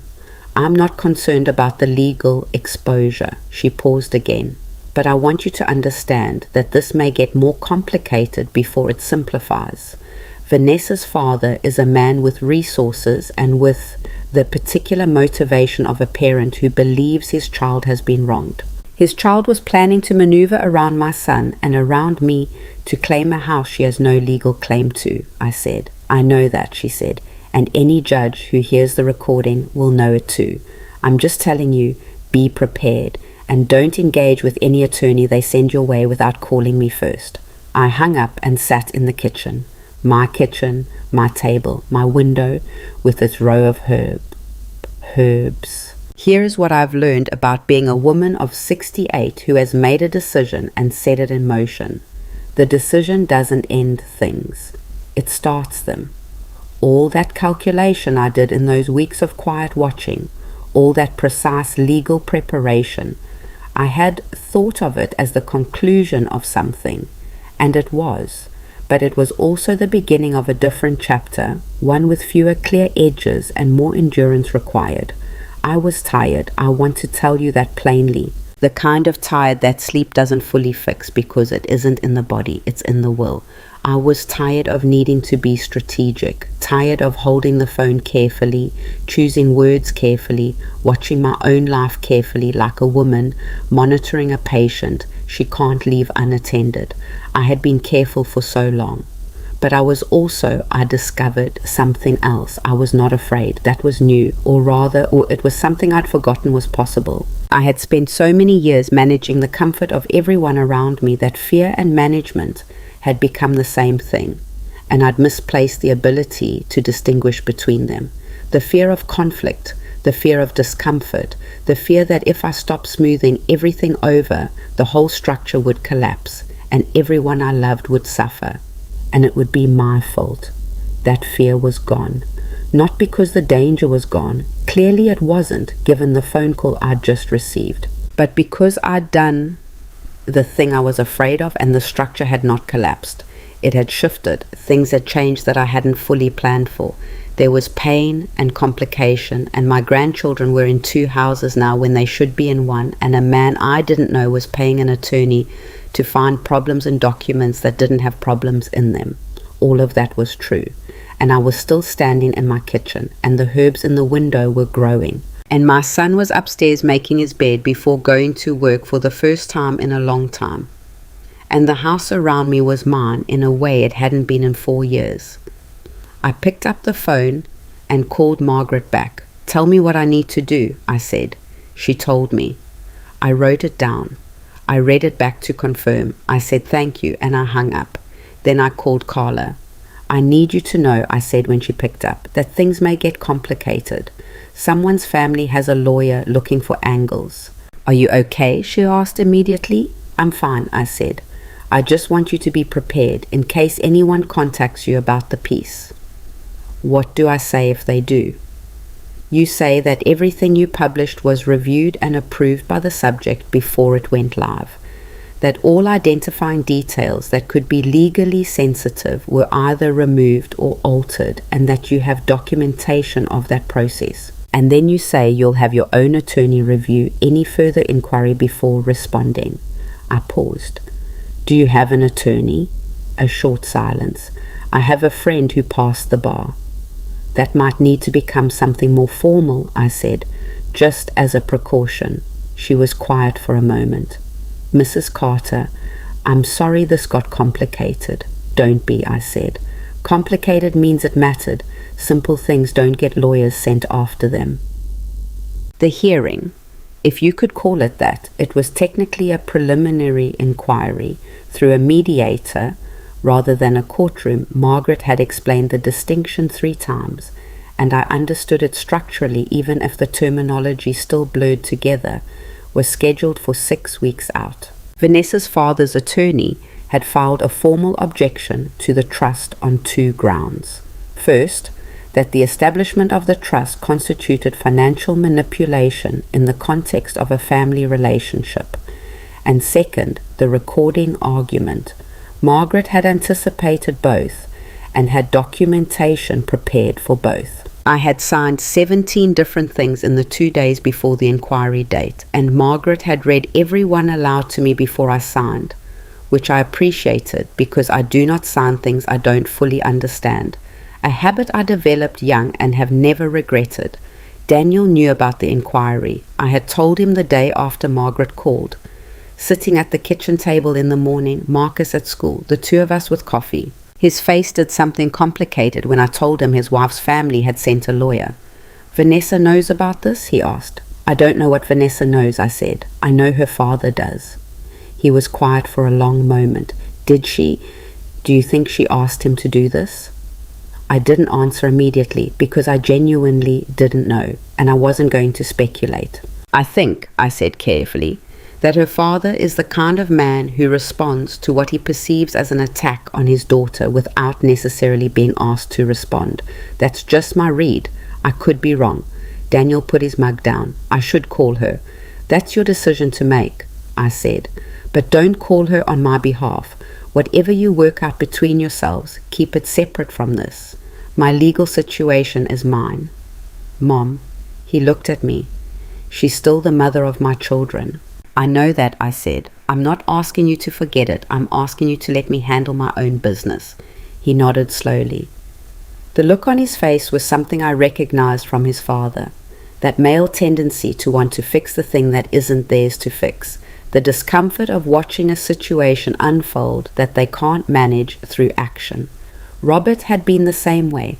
It had driven me crazy when we were young. By the end, I'd understood it was just how love expressed itself in certain kinds of men. As a compulsion to intervene, as an inability to sit still with someone else's difficulty. I know you can handle it, he said. That's not what I'm... He stopped, tried again. I just hate that you have to. I know, I said, but I've been handling things alone for a very long time, Daniel. At least now I have a lawyer. Something in that landed on him. He picked his mug back up and looked at the table. I've been thinking, he said after a moment. About what? About... He rubbed the back of his neck. I've been thinking about what kind of son I've been. Not just the last 4 years, longer. The way I always assumed you were fine because you seemed fine. The way I never asked. He looked up. You worked double shifts at that hospital for 22 years. I knew that. I knew it. And I don't think I ever once asked you how that was. What that cost you, I just took it. Like it was climate, like it was just the weather. I looked at my son, at the man he was trying to be in that kitchen on that morning. You were a child for most of those years, I said, and then I wasn't, he said. There was nothing soft I could say to that would be honest, so I didn't try. No, I said, and then you weren't. He nodded. He wasn't asking me to absolve him, and I wasn't offering absolution. And we sat with that together, which was its own kind of progress. The ability to hold something hard without immediately trying to resolve it, that's something I'd spent 68 years learning, and my son was learning it in real time in front of me. The therapist is good, he said after a while. I'm glad. She asked me to think about what messages I got growing up about the women in my life, what their role was supposed to be. I said nothing. This felt like something he needed to arrive at his own way. I told her that you never complained, he said. I said it like it was a compliment, and she said, he paused. She said that might have been the problem, that I learned to read your silence as okayness, and that nobody is actually that okay. I thought about 37 years of okayness. 2 in the morning with cold tea and a son with nightmares and a floor with a soft spot and a roof that leaked. Nobody is, I said. The inquiry itself lasted 3 hours, which was 2.5 hours longer than I'd hoped, and 30 minutes shorter than Margaret had warned me to prepare for. I won't tell you every detail because some of it is technical in ways that would require me to become a lawyer to explain, and I am not a lawyer. What I'll tell you is what mattered. Vanessa's father's attorney was a man named Gerald Park, who was in his mid-50s, very well dressed, and had the manner of someone who had spent a career being the most competent person in many rooms. He was not unkind. He was professional and precise and very clearly doing his job, which was to find a crack in what Margaret had built. He didn't find one.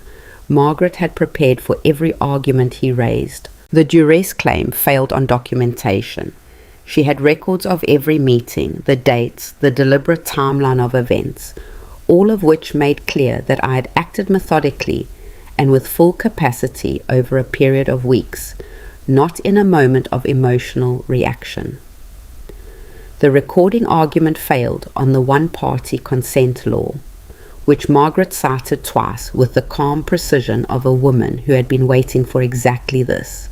Gerald Park was good at his job. He pivoted several times, looking for softer ground. At one point, he said very quietly that his client was a father who felt his daughter had been publicly humiliated by a family situation, and that some consideration of the human element.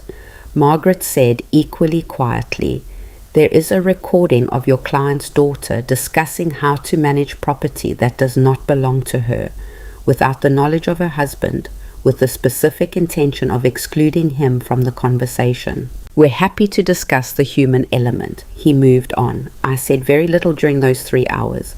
I had been coached by Margaret to let her handle the legal arguments, to speak only when directly addressed, to be measured and clear, and not to perform anything. I sat in that room, and I was exactly who I was, a 68-year-old woman who owned a house and had protected it, and I let the documentation speak. When it was done, Margaret walked me out to her car and said, "That's done." Just those 2 words, "that's done." I stood in the parking lot in the afternoon sun and breathed. They'll likely reach out one more time, she said. A settlement inquiry. They'll offer something, maybe a revised arrangement proposal, or they'll ask for a removal of certain trust conditions. Don't engage without me. I know, I said. You did well today. I sat in a chair for 3 hours, I said. You sat in a chair for 3 hours under pressure and you were exactly who you needed to be, she said. Don't underestimate that. A lot of people fall apart in rooms like that. I thought about the rooms I had sat in over 68 years.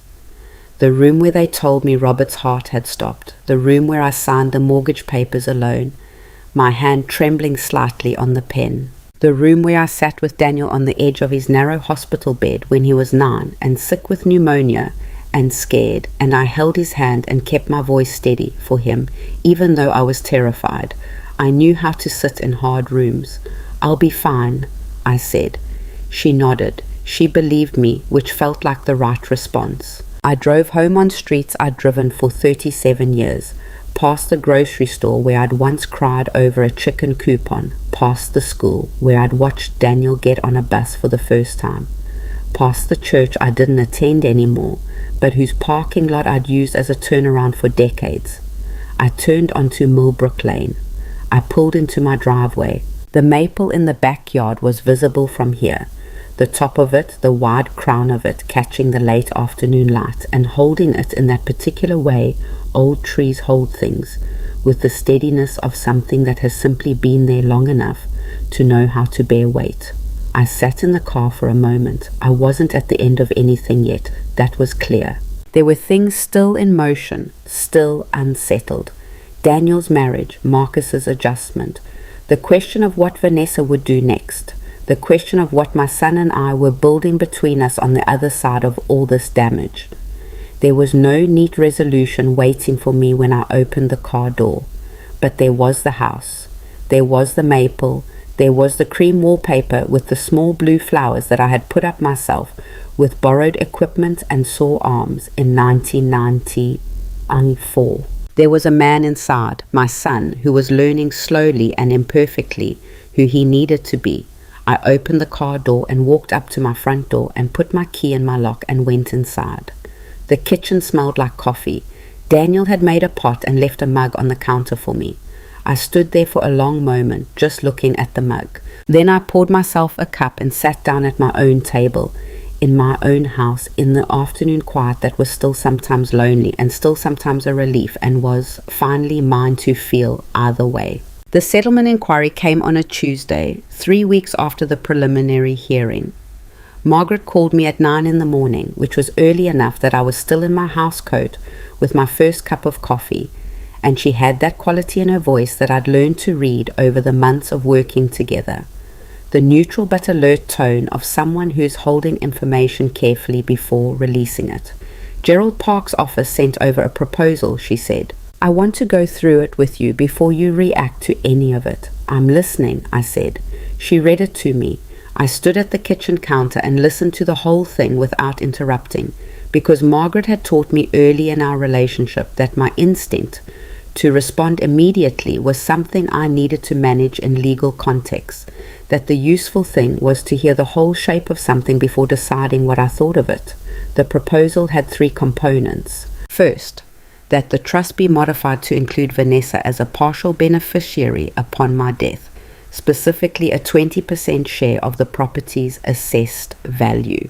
Second, that the conditions of residency currently in the trust, the rent requirement, the behavioral provisions, be renegotiated with Vanessa's participation, even though she was no longer residing in the house. Third, that the recording be formally sealed from any future legal proceedings. I let the silence sit for a moment after she finished. No, I said. Margaret made a sound that wasn't quite a laugh. I expected that. I want to make sure you understand what you're declining, though. If they escalate, then they escalate, I said. Vanessa has no legal claim to this house. She was never an owner, never a co-mortgagor, never on any documentation.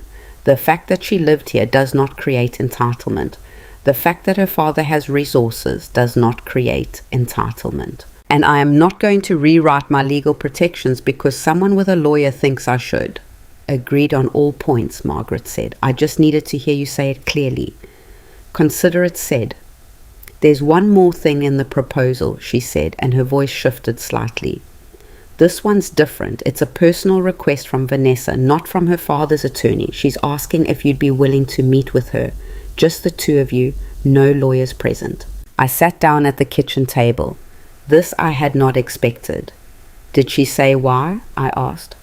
The note says she has something she wants to say to you that she couldn't say through channels. Margaret paused.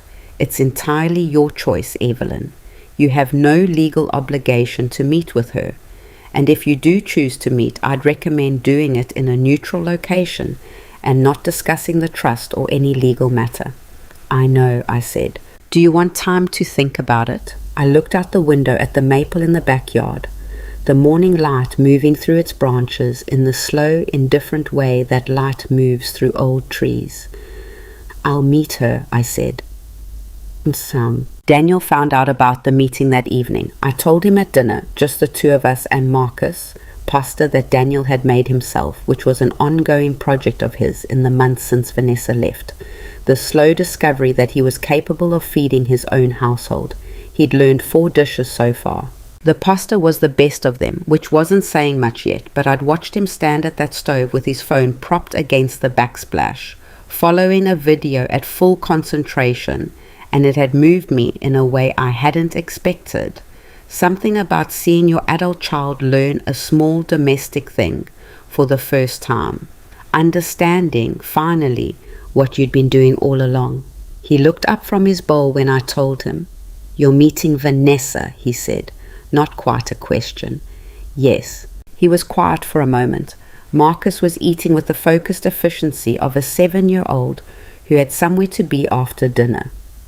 In his case, his grandmother's couch, where he was currently midway through a nature documentary about wolves that he treated with the seriousness of a graduate student. "Did she ask you to?" Daniel said. "She requested it through Margaret." I agreed. He set his fork down. "Can I ask why?" "Because she asked," I said, "and because I'm curious. And because I'm 68 years old and I've learned that the conversations you don't have a way of costing you more than the ones you do." He looked at his pasta. "She called me too," he said. "Last week. We talked for a long time." I waited.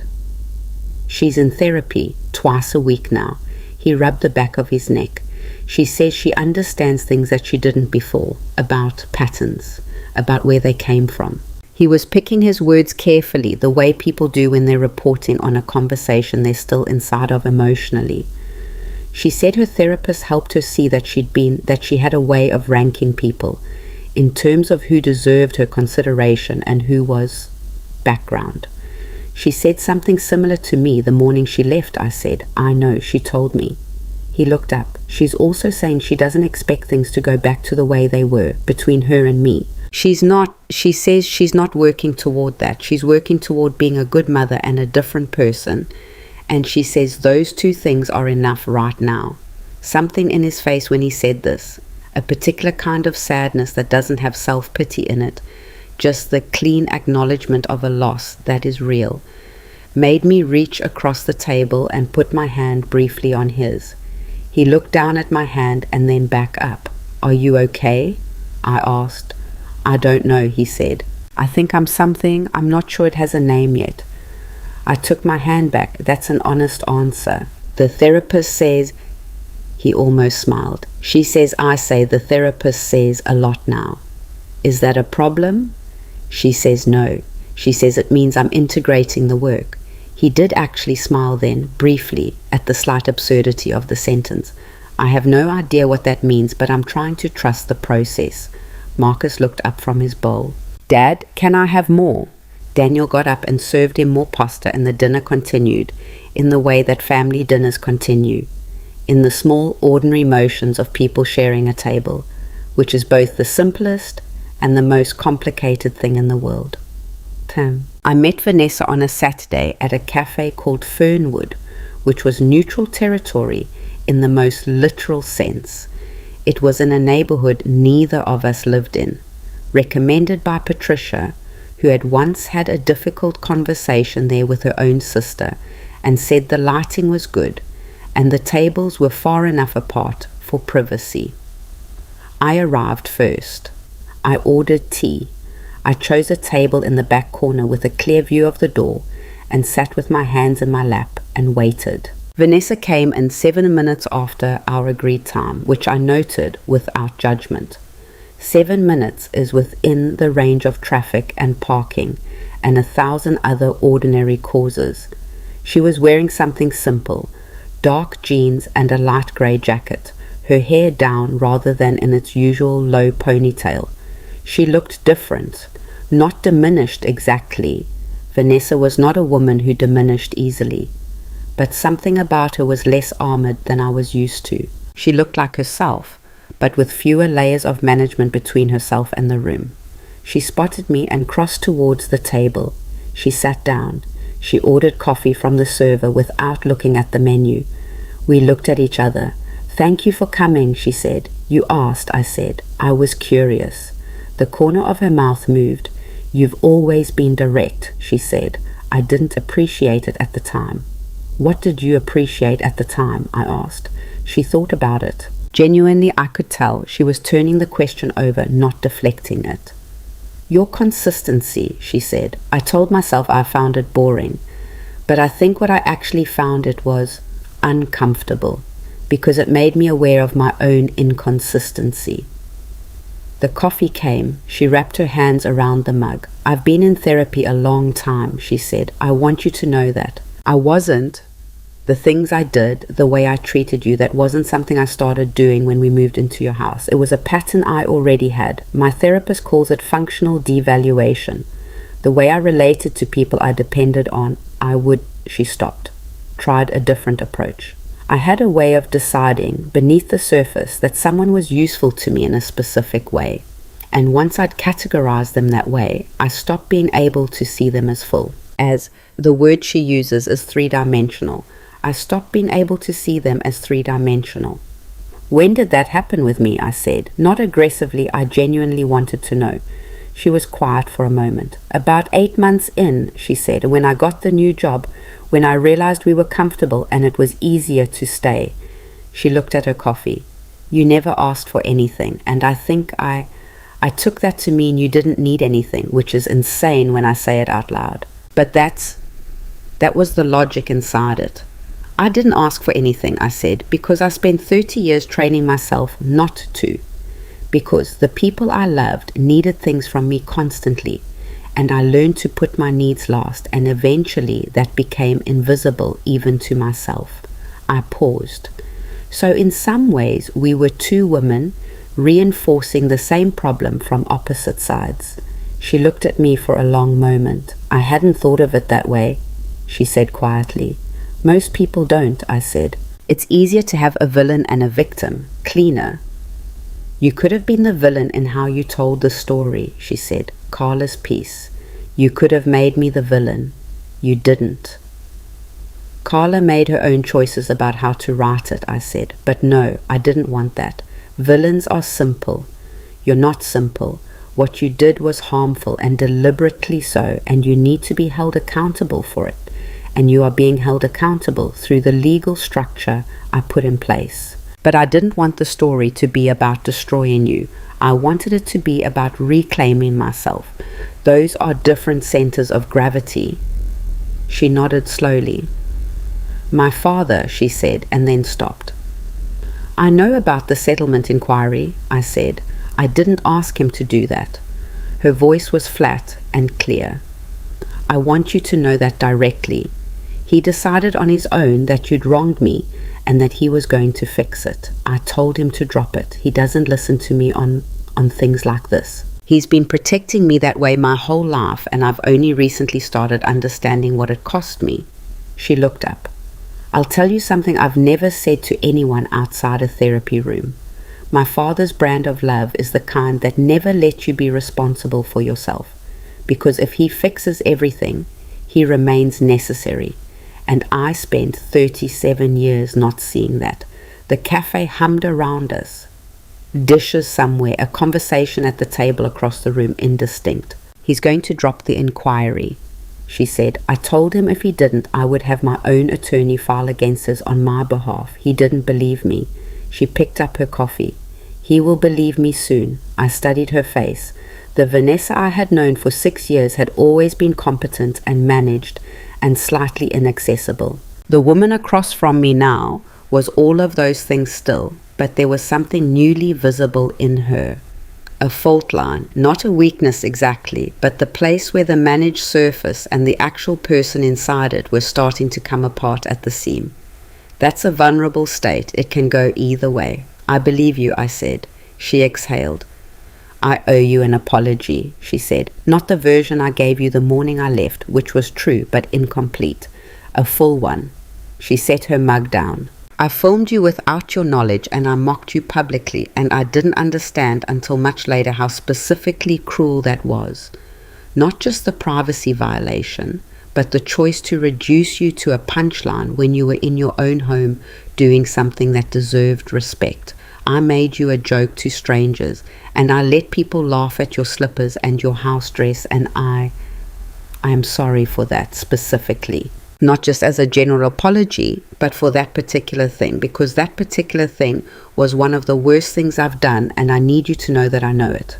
I had been preparing myself unconsciously to hear something that stopped short of what I needed. I had been prepared to accept a partial accounting and take what I could and leave the rest. I was not fully prepared for the full weight of what she actually said. I didn't cry, but it was closer than I would have expected. I hear you, I said. I know that doesn't fix it. No, but I searched for the right word. It's honest, and that matters. She nodded. She turned her coffee mug in small circles on the tabletop, a nervous habit I'd never seen in her before. Maybe it was always there and I hadn't looked closely enough. How are my children? She asked. Brianna is Brianna, I said, loud and affectionate and currently obsessed with frogs. Marcus, I paused. Marcus is doing what he does. Going quiet with the hard things. He's going to need people around him who can draw him out, because left to his own devices, he'll process everything alone and call it fine. Her face softened in a way that only happened in my experience when she was thinking about her children. He's so much like Daniel. He is, I said, which means he'll be okay, but he'll need help getting there. I know, she looked at me. I want to ask you something, and I need you to tell me honestly if it's inappropriate. Ask, I said. When this settles, when everything legal settles and things find some kind of shape, could I come to the house, not to stay, not to reclaim anything, just... She stopped. Brianna talked about your herb garden last week. She said Grammy has plants that smell like food, and I thought I would like for them to have that if you're willing. With me there, eventually. I thought about Brianna's hands in the basil. I thought about the way Marcus had folded that shirt, 3 failed attempts and then 1 right one. When things settle, I said, we'll see where we are. It wasn't a yes. She understood it wasn't a yes, but it also wasn't a no, and she received that carefully, the way a person receives something fragile that they know they haven't fully earned yet. We sat for another 40 minutes. We talked about the children, about practical logistics of visitation and schooling, about nothing dramatic. We were 2 women having coffee, which sounds unremarkable until you consider everything underneath the table between us. When we left, she held the door for me. On the sidewalk outside, she said, for what it's worth, I don't think I ever understood what you'd built. The house, what it meant, I just saw it as real estate. Most people see things that way until they understand what they cost, I said. She nodded. She put on her sunglasses. Take care of yourself, Mrs. Carter. Evelyn, I said. Something in her face moved. Evelyn, she said. The legal inquiry was dropped 11 days later. Margaret called to confirm, with the satisfaction of a woman who had never doubted the outcome but was entitled to her moment of professional completion. Gerald Park's office sent a formal withdrawal of the objection with no accompanying explanation.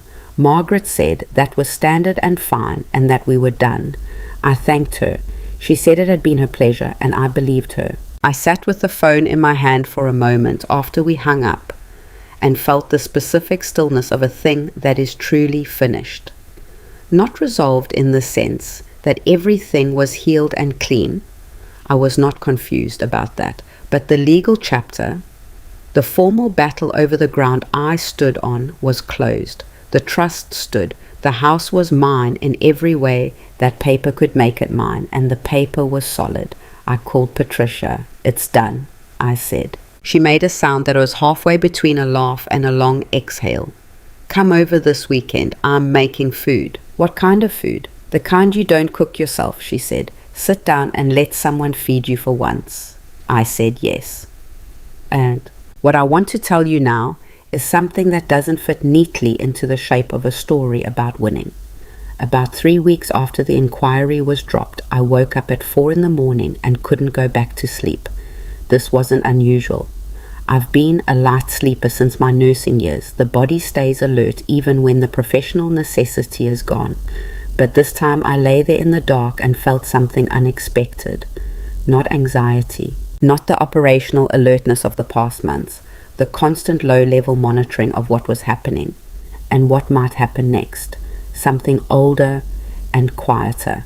I felt the weight of 68 years. I don't mean that dramatically. I mean that in the dark, without anything requiring my attention, without a plan to execute or a crisis to manage or a person to protect. I felt the actual mass of my own life, the length of it, the cost of it, the things that had been spent and the things that had been saved, and the places where those two categories were harder to tell apart than I'd have liked. I thought about Robert. I do this sometimes in the middle of the night. Go back to him, the way you go back to a place you loved and check that it's still there. He's been gone for 62 years now, and I still know the exact quality of his silence in a room versus the silence of his absence, which means I have carried both those silences for a very long time. I thought about what I'd built in those 62 years, not just the house, the life inside it, the son I'd raised, imperfect and mine, the career that had cost me sleep and comfort and the comfortable assumption that I was fragile. The friendships, Patricia, most of all, the kind that you only build over decades, of showing up even when it's inconvenient, the herb garden, the wallpaper with the blue flowers, the maple tree. I had built a substantial life that was true regardless of the past 4 years. And what the past 4 years had done was not diminish that life. It had, in a way I was still working out, clarified it. Stripped back some of the layers of quiet accommodation I'd been wearing so long. I'd mistaken them for skin. I was still figuring out who I was without those layers.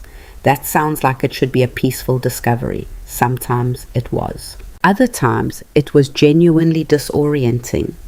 The experience of being 68 years old and realizing you don't fully know your own preferences, your own rhythms, your own idea of a good day, because you've spent so long organizing your days around other people's needs that your own have become hypothetical. What did I actually like to eat when I was cooking only for myself? It turned out I didn't particularly enjoy the soups I'd been making for years. I'd been making them because the family ate them, because they were economical, because they were practical. Left to my own devices at 6 in the morning with no one else's appetite to consider, I wanted eggs and toast and black coffee and something I was reading. I know that sounds like a small discovery. It doesn't feel small. I started taking walks in the morning before anyone else was up, not for exercise precisely, or not only, but because I had spent 4 years being inside and available, and I needed to remember what it felt like to move through space that didn't require me. The neighborhood at 6:30 in the morning is a different place than it is at any other time. Quieter, its own rhythms, the particular population of early risers with dogs and joggers, and the elderly man on the corner, Mr. Fenwick, who has been sitting on his porch with a thermos since before I moved to Millbrook Lane, and who has never once explained himself to anyone. I waved at Mr. Fenwick every morning. He waved back. We had not spoken in 37 years, and I found this relationship deeply satisfying. Daniel noticed the walks. He was a light sleeper too. He'd inherited that from me and from Robert both. And one morning he came downstairs to find me already back and in the kitchen, and looked at me with a particular expression. "You've been going out early," he said. "Every morning," I said. He poured his coffee. "Can I come sometime?" I hadn't expected the question. I thought about it honestly, because the walks had become something that was mine, and I didn't want to manage that carelessly. "Not every morning," I said. He blinked. I think he'd expected either yes or a softer version of yes. "But sometimes," I said. "Yes." He nodded. He sat down at the table. He looked like he was going to say something and then didn't. "Say it," I said. "I've been thinking about the house," he said. Not in the way you're probably worried, I mean, about what it needs. There are things that need doing. The gutters haven't been properly cleaned in 2 years. The back fence has a board that's loose. The floor in the hallway is starting to go soft in the corner by the bathroom. I looked at him. "I can do all of those things," he said, "if you want, or I can find people to do them. but I'd rather do them myself." He paused. I know it's not the same as what I should have been doing 4 years ago, but it's something I can actually do now, and I want to do it. I thought about the soft spot in the kitchen floor I'd covered with a rug for 11 years because I couldn't afford to fix it, and then later, because it was just easier. I thought about the work I'd done in this house alone over 37 years, the things I taught myself from YouTube videos and borrowed tools and pure stubbornness. "The hallway floor first," I said. "It's been bothering me." The next Saturday, Daniel spent 6 hours on the hallway floor with materials he'd researched and bought himself, doing something wrong twice and right once, cursing under his breath in the particular way of a man working alone on something physical. And Marcus sat in the doorway the whole time watching, with the absolute concentration of a child who wants to understand how things work. At 4 in the afternoon, Daniel stood up, put his hands on his lower back, and looked at the floor. "Is that level?" he asked me. I walked across it, stood at various points, bounced lightly on my heels. "Yes," I said. He exhaled. "Grammy," Marcus said from the doorway. "Is that good?" "Yes," I said. "That's good." Marcus looked at his father with an expression that was straightforward and uncomplicated and clear. Pride, simply. A 7-year-old who had watched his father do something hard and get it right. Daniel saw it. I watched him see it. I watched something happen in his face that was quiet and significant and belonged between the two of them. I went to the kitchen to make dinner and left them to it. The emails from Carla's piece kept coming for longer than I expected. She forwarded me a batch every 2 weeks, curated, the ones she thought I'd want to see, filtering out the noise and the occasionally strange. I read them all. I answered some. A woman named Dolores, 71, wrote from somewhere in Tennessee about a situation so close to mine in its bones that I read her email 3 times. She hadn't done what I'd done. She'd moved out instead quietly to a rental apartment across town, and then spent 2 years feeling like she'd lost rather than won, because nobody called it brave when you left. They just called it sad. She wrote, "Reading your story made me understand that I did protect myself, and that protection has value even when nobody calls it brave." I wrote back to Dolores. I told her that leaving required more courage than staying, because staying I could plan for, and leaving required trust in yourself with nothing. I told her she had done a hard thing and it counted. I told her I hoped the apartment had good light. She wrote back 2 days later. "It did," she said, southeast facing. The morning sun came in and hit the kitchen table, and she had been having breakfast in it every day since she moved in, and she had not, until reading my story, understood that this was something she had given herself deliberately, and that she was allowed to be grateful for it. I printed that email and put it in the drawer of my bedside table, which is where I keep the things I want to be able to find in the dark. Besieg. There was a day in October, 5 months after Vanessa had left, 4 months after the legal inquiry closed, when everything came together in a way that wasn't dramatic and wasn't conclusive and was, I think, precisely right. Vanessa had brought the children for the afternoon. This was the 3rd time she'd come to the house since our cafe meeting. Agreed in advance, kept to agreed times, managed by both of us with the careful politeness of 2 people who have chosen not to be enemies and are finding out what that looks like in practice. It was imperfect. There was still something formal between us that might always be formal. But Brianna had gotten her hands into the herb garden and gone home smelling like basil, and Marcus had shown his mother the hallway floor that his father had fixed, and Vanessa had said genuinely that it looked good. Daniel had been there too. He and Vanessa had managed an hour in the same house without anything that could be fairly described as a crisis, which was its own form of progress. They were still figuring out what they were to each other now, not married, not divorced, suspended in some practical middle arrangement that was about the children more than anything else. It was unclear and uncomfortable, and neither of them had resolution, but they were managing, and the managing was chosen, not accidental. After they left, the house was quiet. Daniel had taken Marcus to pick up dinner. The autumn light was doing its October thing with the windows, coming in low and golden and heavy. the kind of light that makes rooms look like oil paintings. I went into the backyard. The maple had turned, not all the way. It was still midway through its transformation, green and amber happening simultaneously in the same crown, the leaves that had let go already scattered across the yard. I stood under it and looked up at the way the remaining light came through the one still holding on, each one backlit, and thought about the fall of 1991, when the tree was a sapling and Daniel was 10 and complained about digging the hole. I had told him then that it needed to go deep. That was why it would stand. He had not believed me. I thought about the soft spot in the kitchen floor I'd covered for 11 years. I thought about double shifts and cold tea and a roof that used to leak, and a son I'd raised alone, and a house I'd bought alone, and a life I'd built alone, which turned out, despite everything, to be a life I was glad to have lived. I was not at peace precisely. I want to be careful not to tell you I'd arrived at some permanent calm, because that isn't how it works, and I'm too old to pretend otherwise. There were still nights. There were still mornings when the absence of the small and loud and inconvenient laugh that had filled this house for 4 years felt like a specific grief. There were still conversations with Daniel that were harder than they looked from the outside. There were still things that would take years. But I was standing in my backyard under my tree in my house, and the ground under my feet was ground I knew, and the woman standing on it was someone I was beginning, slowly and imperfectly, to recognize. That was enough for October. It was enough for now. I picked up a fallen maple leaf from the grass, red at its edges, still holding green at the center. I turned it once in my hands. Then I went inside to set the table for dinner.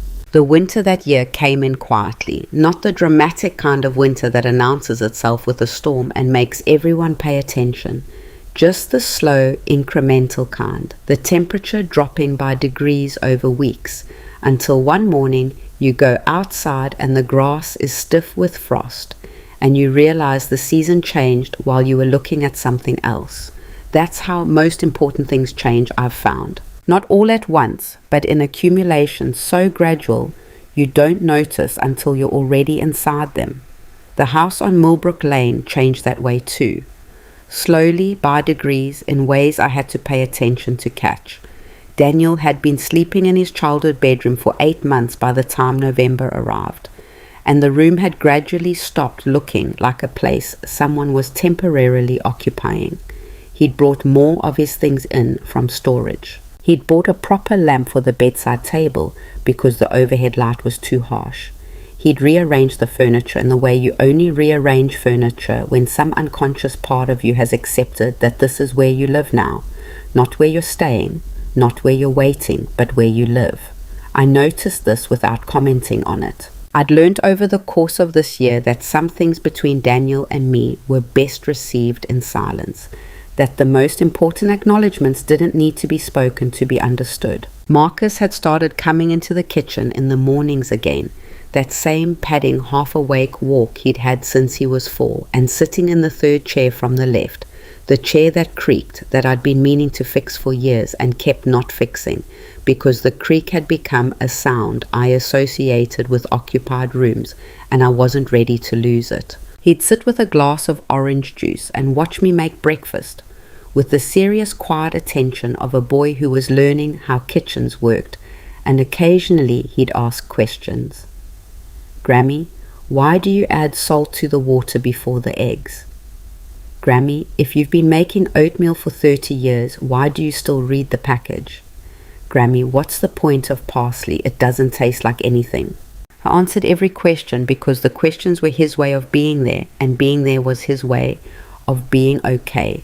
And I understood that language because it was also his father's language and his grandfather's before that. Carter men communicated through proximity and task.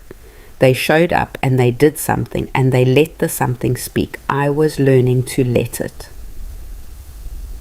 The call that changed the temperature of winter came on a Wednesday in November in the early evening when I was in the middle of making soup, which was ironic given everything, but that's the thing about life. It doesn't coordinate its significant moments with your symbolism. It was Carla. She'd been in touch regularly since the piece ran, forwarding email batches, checking in, updating me on what was still circulating and what had faded. She'd become something more than the young woman who'd asked to tell my story, something closer to an unexpected extension of Patricia's world that had somehow become part of mine. I'd had dinner with her twice. She reminded me of no one I knew, which I found refreshing. Mrs. Carter, Evelyn, she said, and her voice was different from her usual calls, higher, more breath in it. I need to tell you something, and I need you to not be alarmed. That's an alarming thing to say before telling someone something, I said. I know, I'm sorry. Okay. I heard her collect herself. The piece has been picked up. Picked up, I said, by a national publication, a print one. They want to expand it, a full-length feature. They'd interview you directly. It would be different from what I wrote, much longer, professionally edited. They've been talking to me for 3 weeks, and I didn't want to tell you until it was real. She paused. It's real. I stood at my stove with a wooden spoon in my hand and said nothing for a moment. Which publication? I asked. She told me. It was a name I recognized, the kind of name that meant something even to a 68-year-old woman who had never particularly sought attention and had always had a complicated relationship with being seen. They'd send a reporter, Carla said, probably spend a few days with you. The house would likely be in the piece. Your name, your actual name.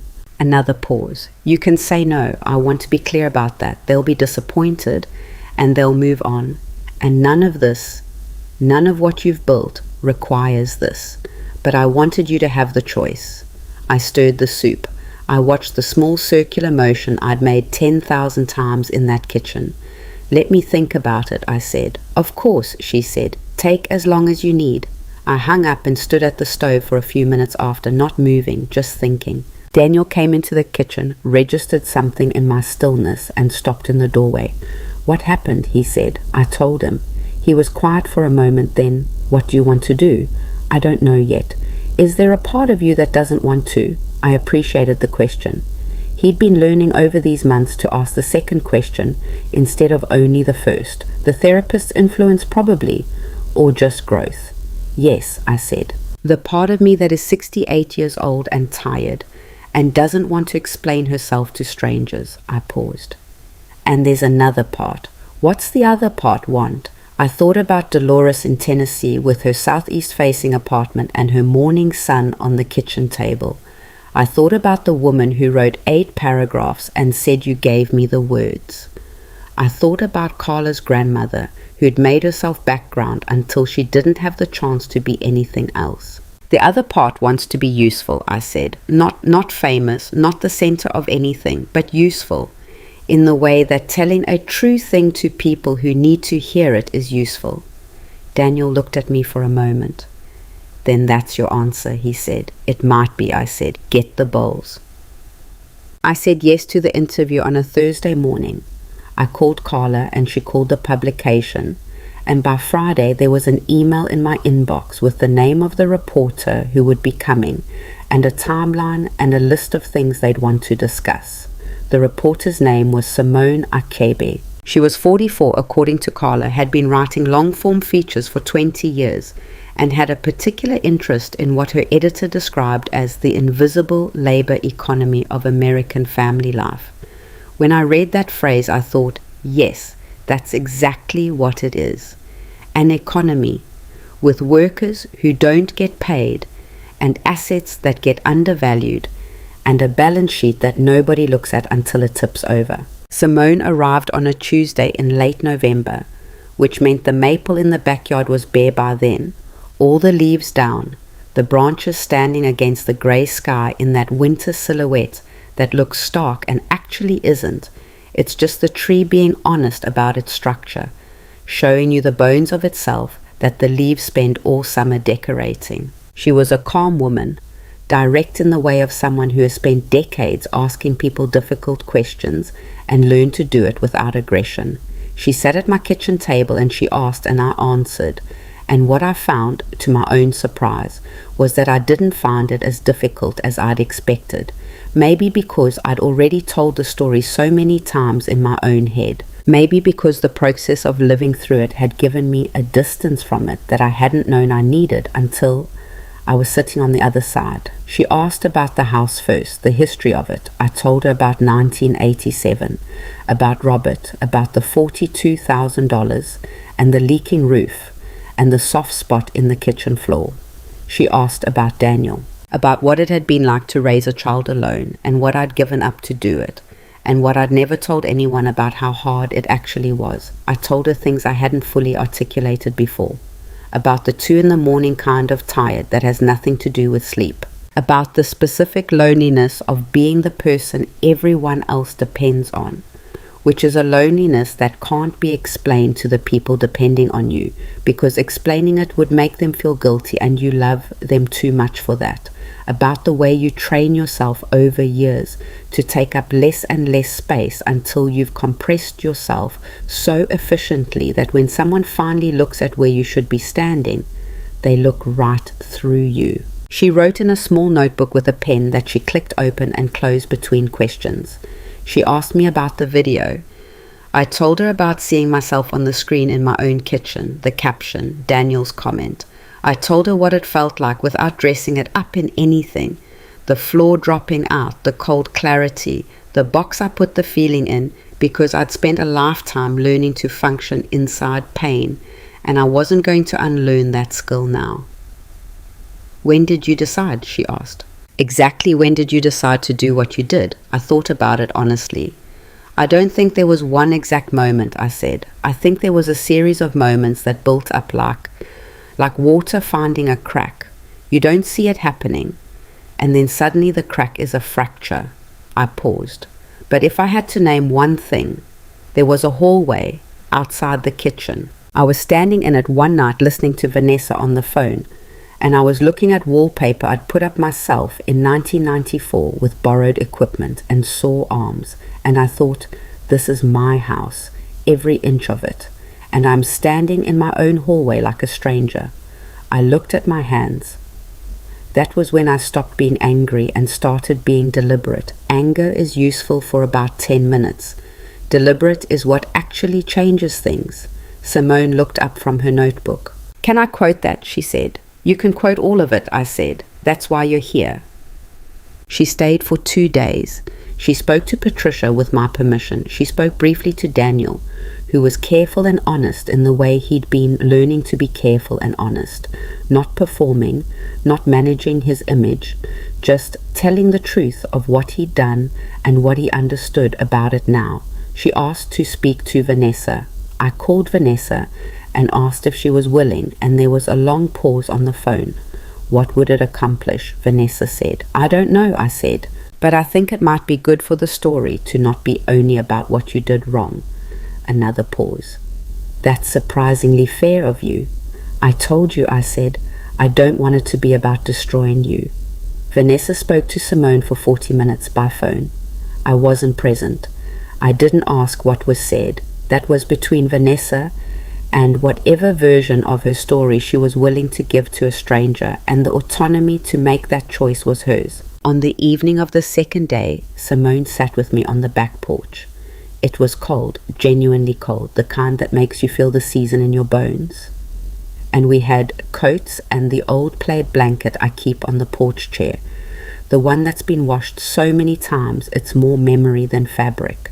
The maple stood bare in the yard. The exterior light caught the lowest branches, the ones I'd watched Marcus climb last summer, the ones that had held Daniel's childhood weight 30 years before that. Can I ask you something off the record? Simone said. Go ahead. Do you think it was worth it? All of it. The trust, the confrontation, the legal battle, the public story, all the difficulty that came with choosing to fight for yourself rather than just endure it.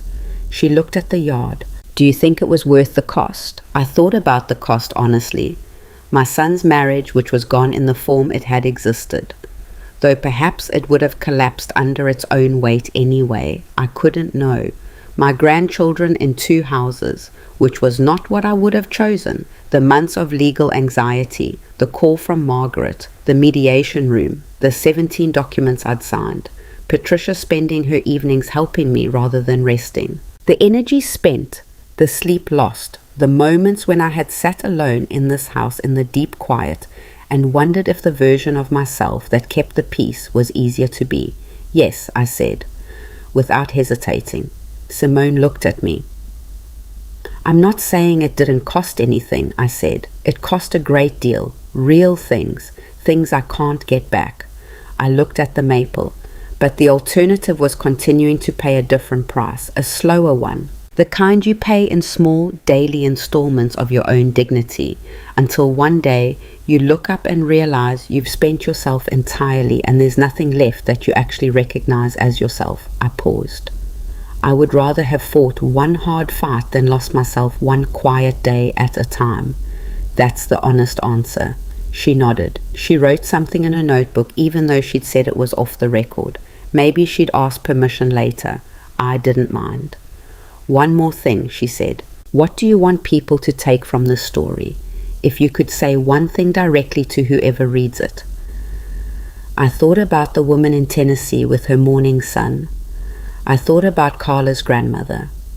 I thought about every email that had come in from every woman who had looked at my story and seen her own outline in it.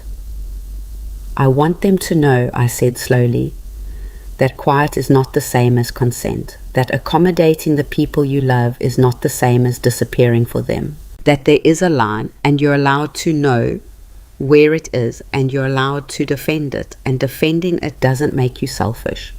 It makes you honest about what you are worth. I paused. I want them to know that you can love someone deeply and still refuse to be diminished by them. Those two things are not in conflict. They should not be in conflict. And if someone in your life tells you they are, that loving them requires your disappearance, that is the thing to examine. Not the love, the requirement. Simone closed her notebook. Thank you, Evelyn, she said. Thank you for asking the real questions, I said. The piece ran in January. I did not read it online. I waited for the print edition, which Carla hand-delivered to my door on a Wednesday morning, with the expression of someone who had been awake since 5 and was running on something more than coffee. She handed me the magazine and stood in the doorway, and I could tell she wanted to watch me read it, and I liked her too much to make her wait outside in the cold, so I brought her in a maid tea. The piece was 6 pages. My photograph was on the first one, taken by Simone's photographer on the second day, me in the backyard, the bare maple behind me, my hands in my coat pockets and my face turned slightly toward the camera, but not performing anything, not arranged. Just me, in the cold morning light, in front of a tree I'd planted 30 years ago. I looked at the photograph for a long time. I looked at the woman in it, 68 years old. White hair she'd stopped fighting some years ago. Lines around her eyes that she'd earned the slow, honest way. A face that held everything it had been through without apology and without drama, just the ordinary accumulation of a life that had required a great deal and given back in different currency exactly as much. I recognized her. That sounds like a small thing. It wasn't. What happened after the piece ran is both more and less dramatic than you might expect, and I want to be truthful about both sides of that. The more dramatic side, the story spread in the way that certain stories spread when they hit a nerve that turns out to be shared by far more people than anyone realized was possible. Women's organizations shared it. Family therapists referenced it in articles about elder care and family dynamics, and what they were now calling, in the clinical language that takes human experience and gives it a framework, invisible labor exploitation within multi-generational households. A podcast asked to interview me, then 2 more. A morning television program reached out through the magazine, and I said no to that one because there are versions of being seen that are too loud for what I actually wanted, and I knew the difference by now. I spoke to a women's shelter organization that wanted to discuss housing protection resources for older women. I spoke to an elder law advocacy group that was working on legislation around trust protections. I talked to Margaret about whether there was anything we could contribute to those efforts from what we'd built together. There was, as it turned out, and we contributed it. I did not become famous. I want to be precise about this because the story could be told in a way that makes it seem like I did, and that would be false and also beside the point. What I became was heard. Those are not the same thing, and heard was the one I wanted. The less dramatic side, my daily life, remained my daily life, which is not a disappointment to report. The morning walks, the herb garden in the window, Marcus with his questions and his orange juice, Daniel with his 4 dishes and his slow improvement and his Tuesday therapy appointments that he kept without exception, Patricia on Saturday with food and wine and the particular companionship of someone who knows the full truth of you and finds it acceptable. These ordinary things. I had spent years treating them as the background of a life rather than the substance of it, and I was done with that accounting. The ordinary things were the life. Everything else, the drama, the confrontation, the legal battle, the magazine piece, all of that was what happened because the ordinary things were threatened. The ordinary things were what was worth protecting. The ordinary things were the point. In February, Vanessa came to the house again.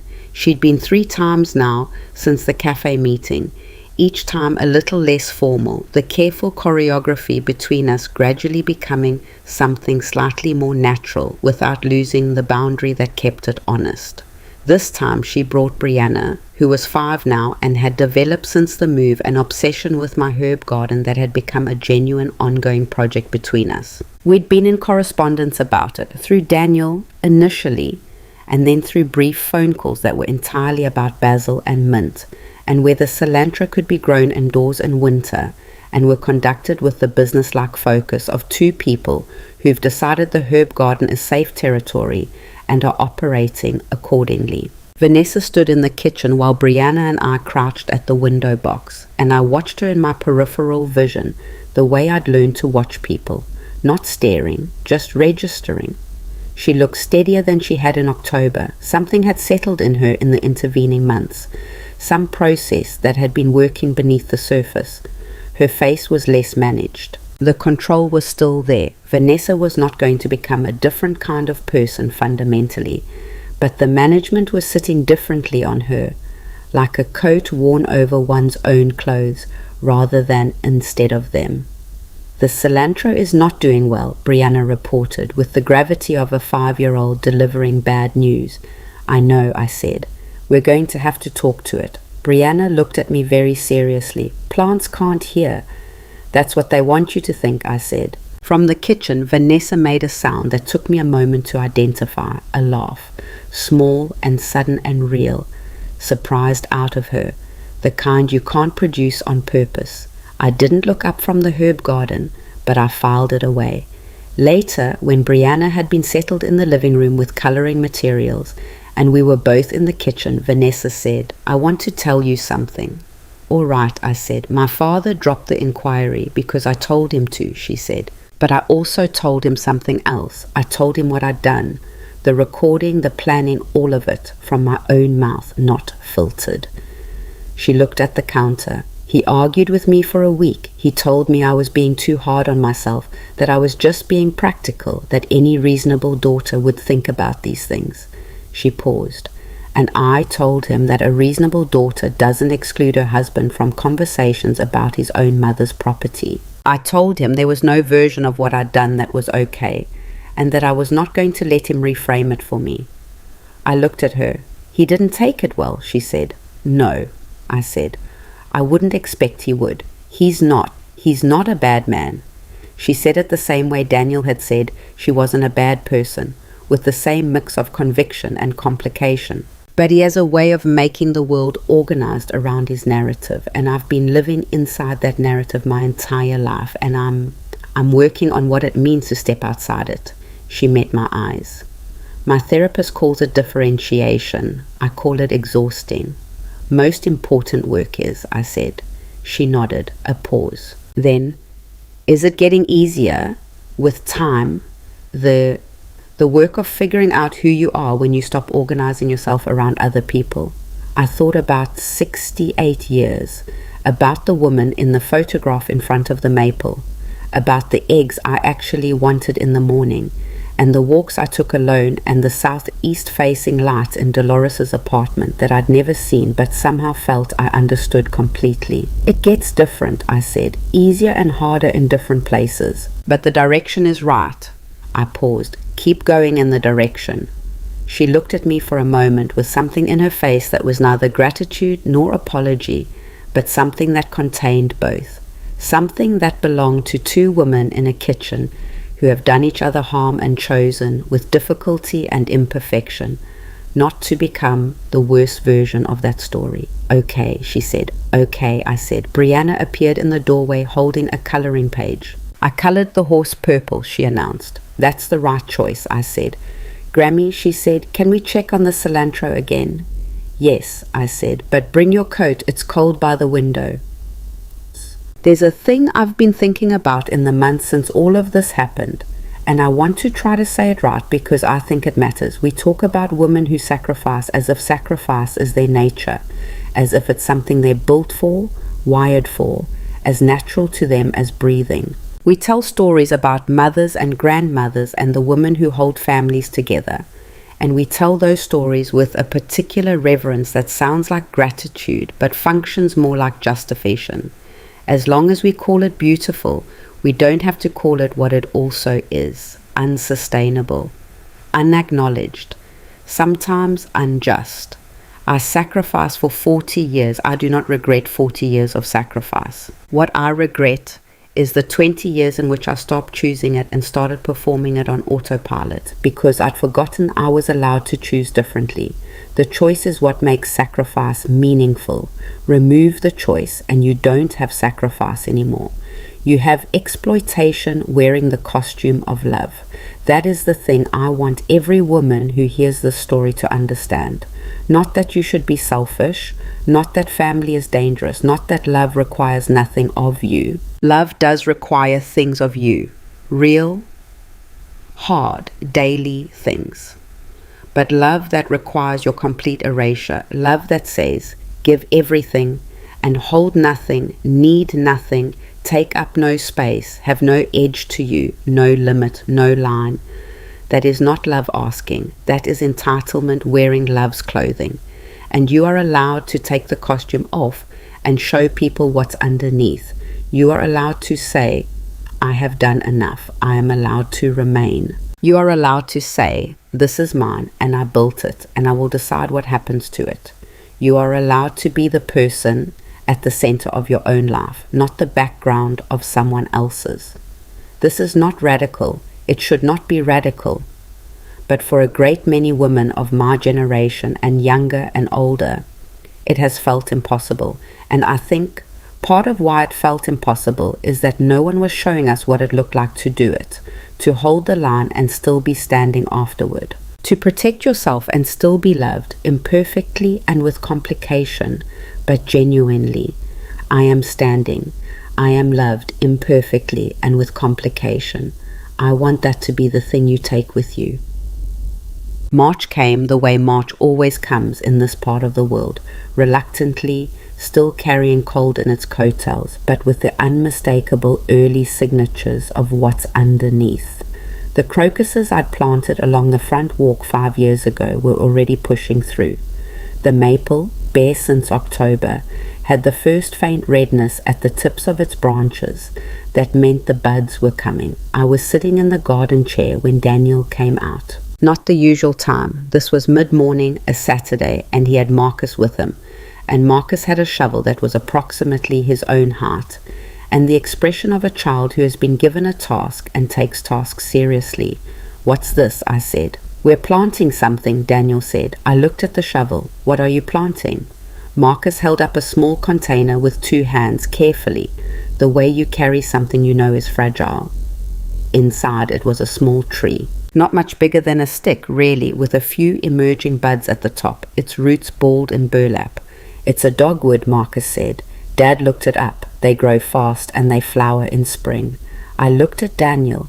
He was looking at the yard, not at me, which was how he handled the moments when he was most serious, by not quite meeting my eyes, giving the thing he meant space to land without his face complicating it.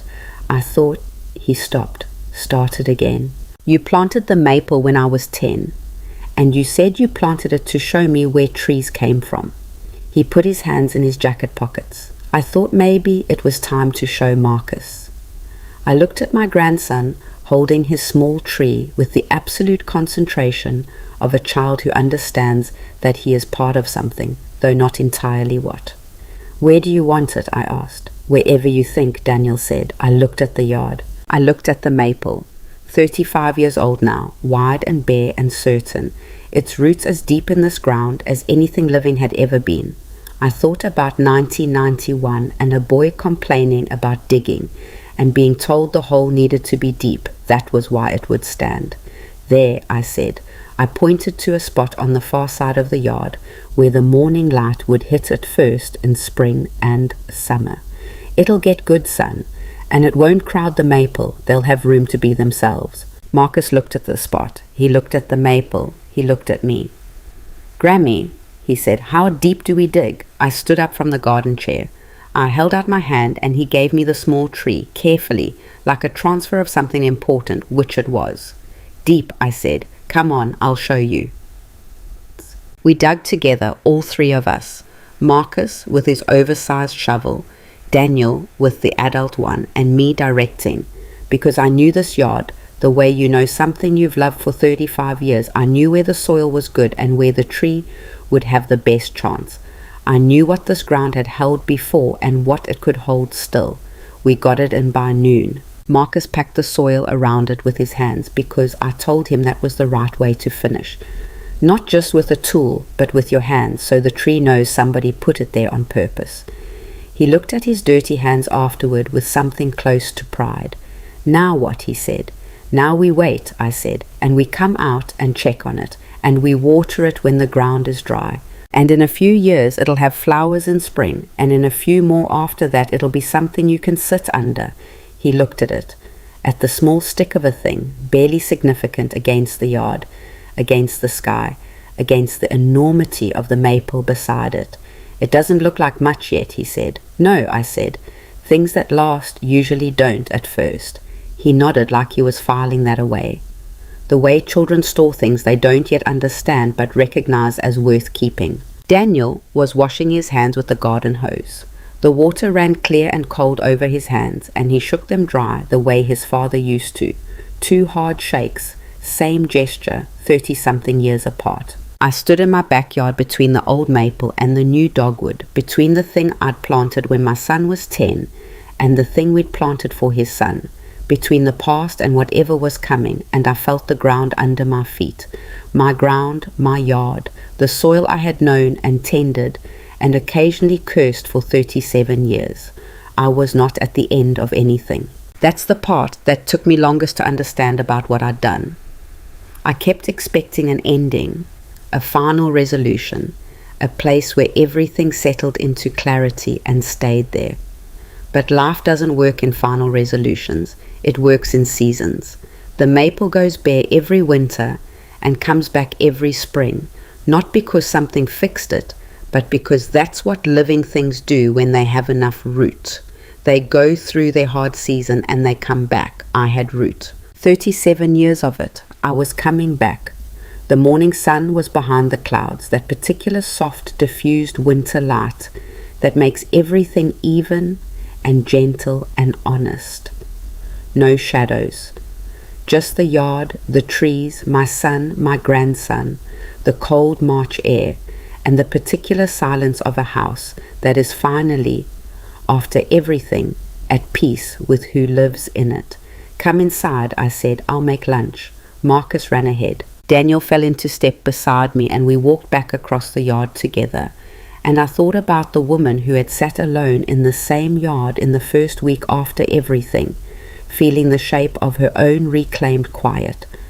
I thought about who she'd been then, exhausted, clear-eyed, 50% relieved and 50% grieving, not sure what came next.